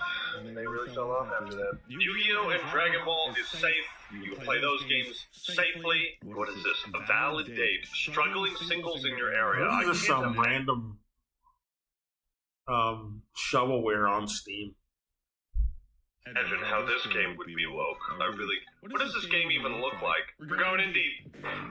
Get to know struggling singles. It's just some random shit on there. No one even knows this game exists, but they're putting it on their list anyway. Oh god, I don't think There's black people in it, and you can be gay in it, I guess. Okay. Don't think I can show that. Here's the thing. Oh, I see. Play, these sex games or dating. These are these are Coomer games. So why are we treating these seriously? Sims, who cares? Who cares about that? I don't care. I wouldn't have even known about this. validate Yeah, no one knows about this game. for this hilarious list. I really should have covered this in my Battlefront Collection video, but game was woke. Battlefront Collection was woke. You see, they changed the self-inflicted death message from player killed himself into player killed themselves. Wow, look at all these woke games. Battlefield 1. Oh, 1 second. Mute right quick. I think I might watch the rest of the video. But yeah, I don't know. We'll see. One moment.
All right, I'm back.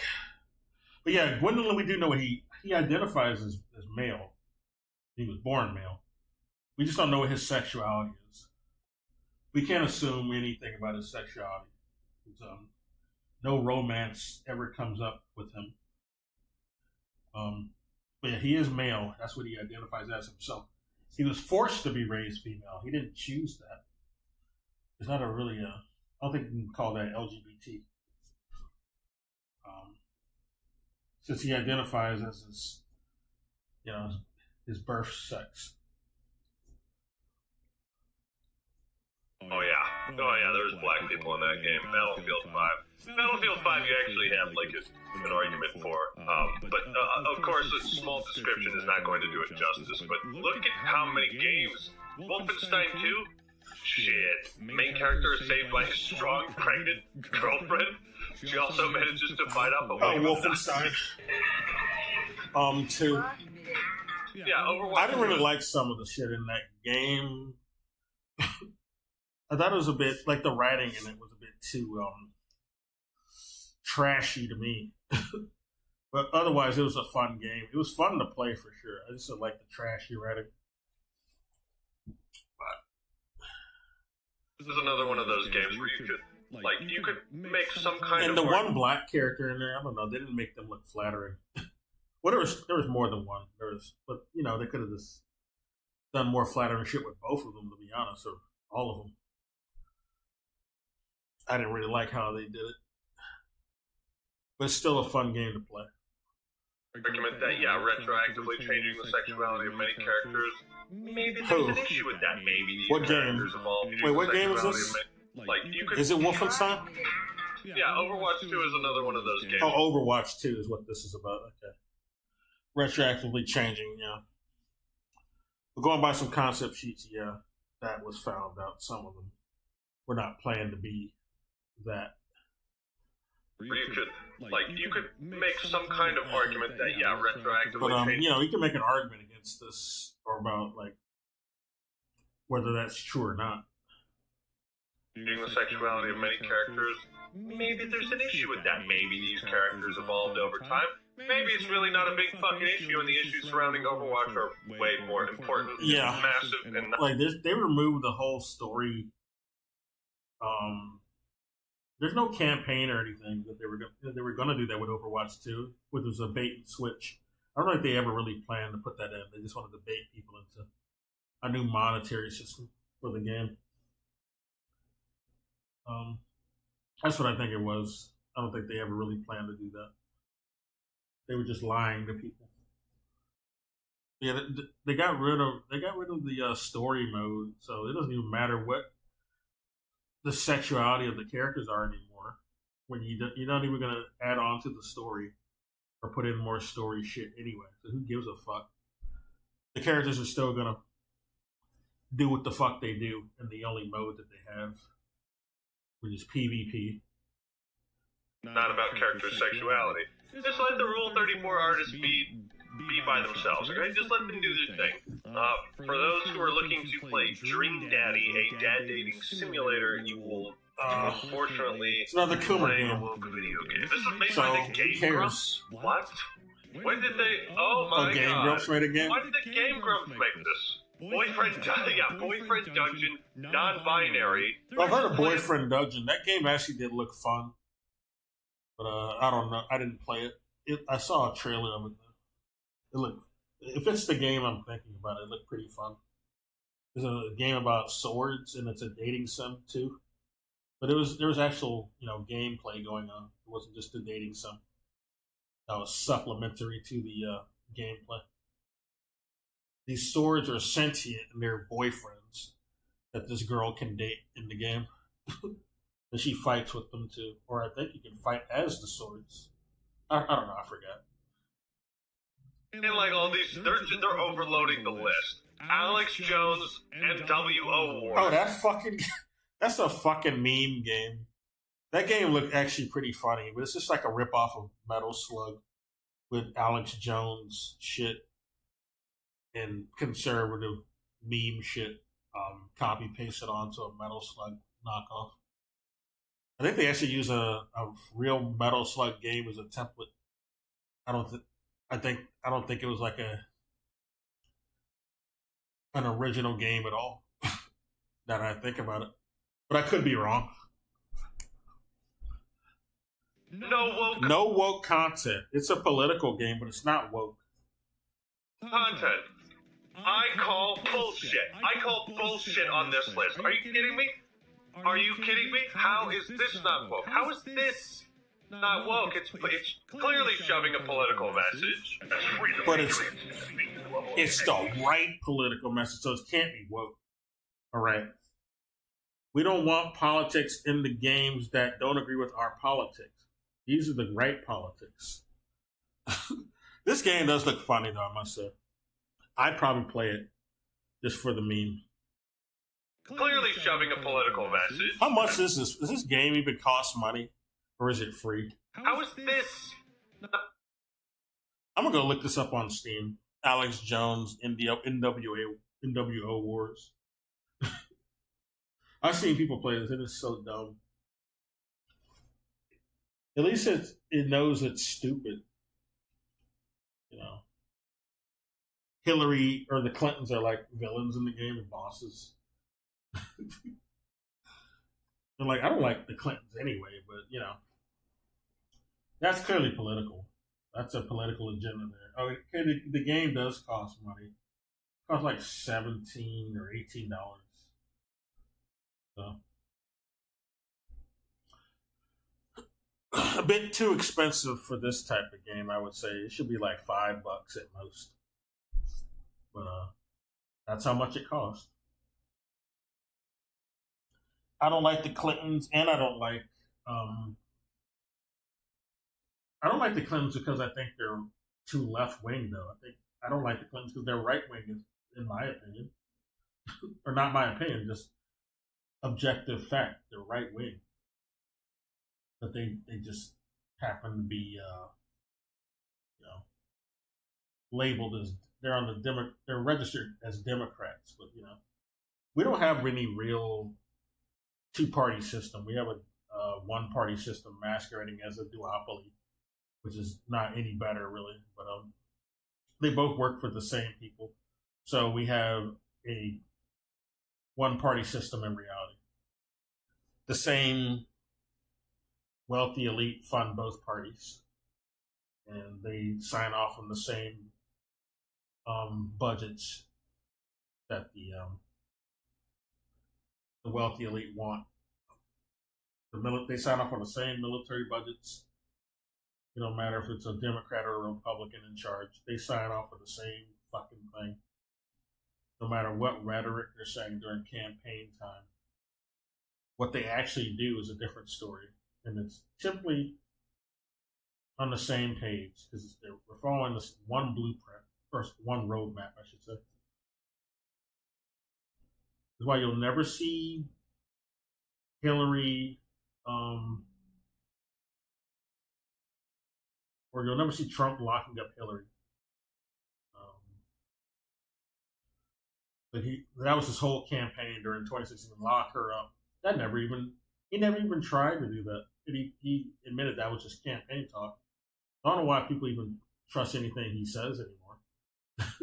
If you were a stan of him, they clearly work for the same people. Him and the Clintons were friends for years, so I don't know why we're pretending, why they're actually opposed to each other. That's clearly kayfabe. They never do anything serious to each other that hurt each other. Anyway. Not woke. It's clearly shown. Oh, and then people point to, all those indictments. They're really trying to get Trump. And what happened with all those indictments? Nothing.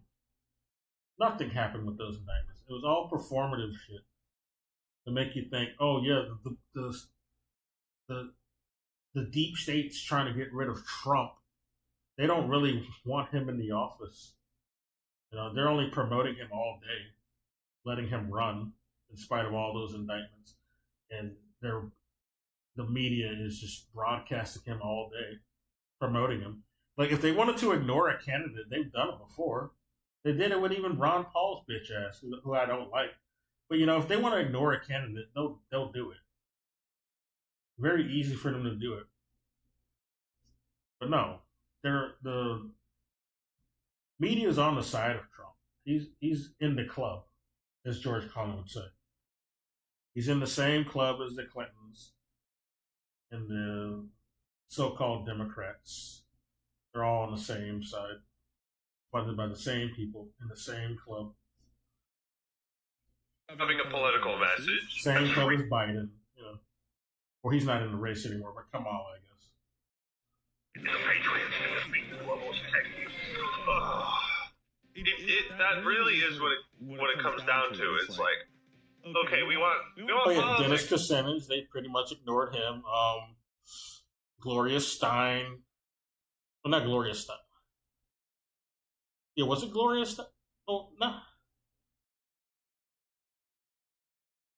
thinking of Gloria Steinem. Jill Stein is what I'm thinking of. Yeah, they ignored her. If they want to ignore candidates, they've done it. Dixon games. Just the right. They promoted Trump. Politics. Just the right, like Alex Jones. Hell, Hillary told Trump to run, so they're pretending they don't like Trump. Who's never had a bad opinion ever? Super lesbian animal RPG is woke. Yeah, these are all like the most niche of niche games, and they decided to put this on their list. No one even knows these exist without this fucking list. They're woke, though, guys. You need to know that these games are woke. These games no one's ever heard of, they're woke. No. Overwhelmingly positive reviews. There are people who have 50 hours. Why are there so many fucking... These are just coom games, too. Why are we treating these seriously? Like, the public needs to know about these fucking coom games. They don't have... They're woke, all right? They also have a political message. These fucking coom games? I don't think so. No, this is just coom material. Like, dating games on here. You have to review these things based on each game individually. You can't just be like, well, that's woke, don't play it. You have to actually examine it. Like, this do these guys even actually play these fucking games? Or they just look at them and like, well, it looks woke to me. They played these fucking coom games? I'm doubting it. Unless they're just self-reporting. Could be a decent platformer. They probably like these, they like these woke games, but they coom them. Could be. That's why they're on the list. Like, it's got a funny theme, but a lot of people just write off games because they don't contain the right politics. And I think that's really that's what it is. entitled and stupid. Among Us is woke? No, I love Uh-oh. Among Us. Because there's pride flags in it. Oh, there's pride flags in the game? I didn't even notice. Must be an update I missed. Is that the reason they gave? Oh, no, I love Did they say because of pride flags? Among Us. Because there's... Wait, which game is it? Oh, pride flag nameplates. Okay. So fucking what? pride flags in it? That's the most tenuous, qualifier. This is dumb. To ruin everything. What is this? Val's Guide to Having a Broken Badge. I don't know what the fuck wrote this list or who the fuck had to play all of these games, but this is just I don't think they played wild. Would it be funny if Destroy they all did? humans. Contains subtly anti-human. Oh, really? This game is anti-human? I couldn't tell. But this is woke? They consider this woke? Really pro DEI messaging? Are you fucking... It's pro DEI messaging, huh? Task to play with destroying humans. Do they think the DEI people are like aliens for real? Is that why they say this is pro DEI? The fuck? Every alien movie ever is, where the alien is an enemy, is, or I guess the protagonist, but they're also fighting humans. Then yeah, that's DEI. That's a woke political game or a movie. Serious. I wonder what they'd say about Superman, because Superman does fight a bunch of humans. Is he anti-human then? He's anti-Lex Luthor, and as we know, Lex Luthor also runs a corporation, and corporations are people, the most important people. So Superman fighting that he's evil. He's pro-DEI. Anti-human messaging? I wish this was a wig. I would rip it out. I would rip it out of my skull. It's not a wig. Destroy all humans game. Me? No. He's cat. Contains some anti-human messaging. I hope no one notices that I have women's panties on. You know how I like my games. Destroy All Humans is a fun game. Imagine being the person writing this list, looking at and playing Destroy All Humans, and you're like, there's just something not quite right about this. There's something not quite right. I can't. This fucking fucking Mars Attack parody game is too woke. Take a moment, drown my sorrows, cheat meeting with sex. And that's woke. I know. Armored Core 6 contains multiple forms Armored of Core woke 6? Oh, that's totally woke. It's pro-commie. But what is the reason they give? Some overt, some more subtle. I think they don't like the communist message, because Armored Core 6 has an overall communist message, which is good to me. So, I like the story of Armored Core 6. Some overt and some more subtle. See the full review for more details. Okay. Oh, Space Marine 2. Space Marine 2 is woke. Even Space Marines 2 was woke. And this was being lauded as a conservative triumph. And it succeeded because it wasn't woke. What some other grifters were saying. Some clickbaiters were saying. Marines seen in game. And I don't even hate this game. But there's a lot of political co-op or conversation going around with the Space Marines too, unfortunately. But yeah, they called this woke apparently. I wonder why. Because there's a black. Maybe because there's a black Astartes. That's probably why. Or there's female custodians and Astartes. That's probably why. Are improbably diverse. Yeah, it's both. It's both the reasons I pointed out. I didn't even read that yet, but yeah, that's the reason they gave. There's black Space Marines, and there's female ones too. Features frontline female combatants, including an improbable female authority figure. Improbable. Women. You can't be on the front lines. Yes, the sisters. There's a faction there's a female faction. They're called the sisters. They're like nuns who fight, and they're kind of like clerics. They have spells too, technically. And they drop, like, whenever they enter a battle against like Tyranids or some, or Xeno, that they're very pro-human in the Warhammer 40k society. At least the Earth human faction. But they're not exclusively on Earth anymore. But the human faction, they're only pro-human. Ever since the Emperor has been out of commission. They hate Xenos, which is anyone who's not human. Any alien, basically. But it could also mean some chaos psychic being. Chaos demon psychic being. Or Tyranids, which is like neither, but certainly not human. They're more of an animalistic parasite bug faction. And yeah, the sisters or whatever, I forgot their full name. But they drop like a giant cathedral onto the battleground whenever they show up. It's the most over the top shit, but it's pretty fucking funny. But that's a female faction in Warhammer, and they have positions of authority, and there's also generals. They have positions of authority, and they're female too. That's been a thing in Warhammer for a while. It's just the Space Marines have been like not necessarily female, or any other chapter. There's the Ultramarines, Space Marines, but Space Marines are usually called the main Space Marines. But there's other chapters that are also Space Marines technically, but they're not. But for some reason, the Ultramarines, which is the main poster child of Warhammer, basically the blue ones, and I do like blue as a blue enjoyer. That's kind of cool, but they've been pretty much hog the entire Space Marine label, even though Space Marine refers to more than one chapter. There's the Blood Angels, there's the Salamanders, there's the Wolves. I forgot their full name. The Wolves are the most metal thing ever.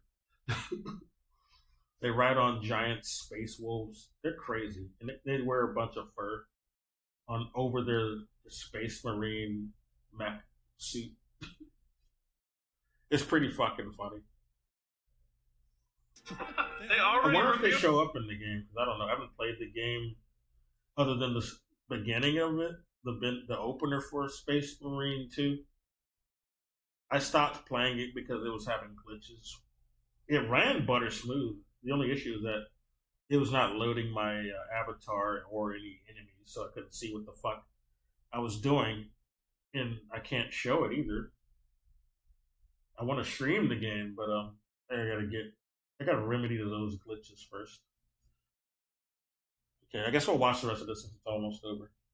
Dude, Veilguard, it's not even out. They don't even need to play the game. They even reviewed Freddy Fish on this. No game is safe. Pajama Sam? Are you...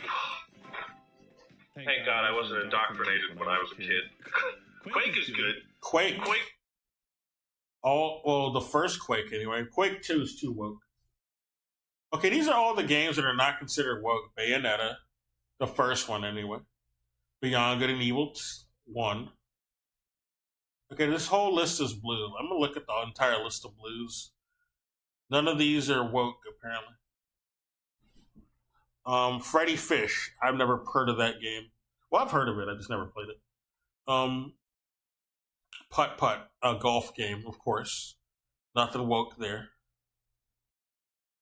Pajama Sam. I never heard of it. Fish on this. No game is safe. Pajama Spy Fox. Oh, okay. Sam, are you... Bayonetta is not woke. Thank God I wasn't indoctrinated when I was a kid. Quake is good. Quake 2, and Beyond Good and Evil, yeah. Those are all good games, I would say. They don't consider them woke. Not so much. Look at how specific this gets, though. Ratchet and Clank Rift Apart. A mini... Oh, the newest one. Game on Ardolis involves singing a song about women in respectable positions of power. Who gives That's a not. shit? It's like not even serious. It's like some joke. It's treated as a joke. I don't even know why you get offended by that. It's so weird to keep like a database of all this. Like, imagine if they did this for like racism and sexism. Wouldn't that just be insane to be like, oh, this game is racist. A black guy gets killed in it. I feel like that would be the exact same shit. They're even reviewing like No, that's a Korean false games. equivalency, actually. But especially given like the predominance of the opposite. But that's certainly not what's happening here anyway. But they'd get mad if that did happen that way, though, wouldn't they? The people who made this list. Jesus Christ. Wow, how is this possible? The game Gender Bender is not woke. Because it offers a satirical take on picking a gender identity. Because it's satire. Well, so was that Ratchet and Clank clip that they got triggered over.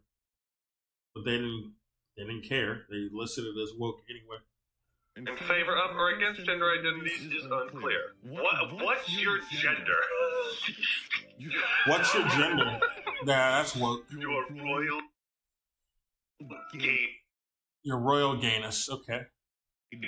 Your Sure. royal gayness. How do you even find? Do they What just even click is on it? the LGBTQ Is this plus a- tag and Is this a dating sim or what? Is it survival? I see something about survive. It's a fairy tale parody. So this is satire, but they're going to say this is woke. They said it's a fucking parody. just go through that and include them all on here? That's probably what they did. Divinity Original Sin 2. How? Homosexual romance options. Okay. Like, Oh. that's a bad thing, you know what I mean? That's a bad thing to these people. Not that it's forced, as in it forces the You just player have the to option. be gay, but that it's You can't an have that, option though. in the game. Homosexual relationships are written and included for people who You care. can't even have the option to do a satirical gay marriage, though. They said they're all about. I mean, they said they're okay with satire, but they don't want to give people the option to do a satirical gay marriage, though. Like, how else can you do satire on something you don't even give them the option to? So they're hypocrites. who want to explore all pieces of content, all different types of relationships. It's like these people are discouraging that. And sounds like these are the people trying to shove political ideology into our video games instead of trying to keep it, relegated to the artists themselves. I got blackmailed by a Futanari. Oh Why god, are you this is another reviewing Coomer these game, games? dude. Is there a full review I could Why are we read for treating this game? Coomer games as like real serious politics? And no one's even heard of this fucking thing. It's just some fucking fetish game. No one cares. No one knows about it. There's no real political message here. They just wanted to come, whoever made this damn thing. I got blackmailed by a Futanari. I'd really like to hear more about that one. It's like these are all like romance games. Yeah, that's it. A It gay is. love story about gay love. They What played were you all these. expecting? Wouldn't that be ironic if they played all these fucking games, man? They played these gay romance games and did all of this. They did all the sex mini games. That'd be something. Features homosexual romance? You don't say. I bet it does. I feel like I bet half you of the liked games it. that You liked all of those fucking mini games, didn't you? are listed as woke are just like gay, like Romancylvania. They're just reviewing romance games. Like Knights of the They Old wanted to Republic play as this well. shit, dude. Because They didn't have to go Giovanni- this far. They just wanted to. They wanted to have an excuse to play these damn games. They're just self-reporting, dude. That's what's going on here. They wanted to play these. No one knows these games exist except for them, and they wanted an excuse to review them. I don't know what this is. This KOTOR? Looks like KOTOR. Reviewing romance games. Like Knights of the Old Republic as It well. is okay. Because it's Giovanni. Ace Attorney Trilogy. Trials and Tribulation features a minor gay character who behaves in a Isn't this? It looks like a satirical character. A satirical character. I thought they were okay with that. flamboyantly effeminate way. Who cares, man? Trials and Tribulations is the best Ace Attorney game. I'd with Spirit of Justice, in my opinion. Mortal Kombat 1, nearly multiple male characters have been retconned and emasculated. They got rid of Scorpion's penis. Nearly all Did people they with now? authority are female. He doesn't have the harpoon move? Oh, that could be like a total penis reference, man. That's very allegorical. No. It's just insane scrolling through this. You could really... It's like going to a zoo and seeing all the exhibits. Dave the Diver is woke! I guess they mean Sector and Cyrax have been turned into females in this new Mortal Kombat game. So maybe they're referencing that. But I don't even care because I don't know. It's not even the same characters anymore. So I don't... Like, all of the characters have been kind of changed from what they were. So I don't care about Sector or Cyrax being female. As long as they get the, if they're gonna make a good Mortal Kombat game for once, yeah, put both of them in there. If you want to have a female version of Sector and Cyrax, have the male ones too. Just have both. Please everybody. But I don't think I'll like the gameplay of these new Mortal Kombat Games pro DEI messaging, the player character is a fat guy who could somehow deep dive and games. Dave the Diver is woke because he's fat. I don't know. They're going too overboard. Trouble? The sushi chef is black? Oh, we can't have black chefs, especially not for sushi. Instances without trouble? The sushi chef is black? Oh my god. Is that what they said? It's not recommended. See, They literally said Don't play this game, the main character's fat. Dave the Diver has insane reviews. It looks like a, charming game. I'd try it out. I thought it was cool from the trailer I saw. 97% of 100,000. That is wild to hate this game because the main character is fat and Gives one a character fuck. is black. Wild. Well, I hope this has Stupid been reasons. enlightening for all of you. I hope you have installed... Well, that's it. Well, I'm going to go to bed. This will be background noise for me at work, at least. Man. I'll do a real stream tomorrow. But I just wanted to respond to that shit I saw when I was at the gym. Anyway, take care.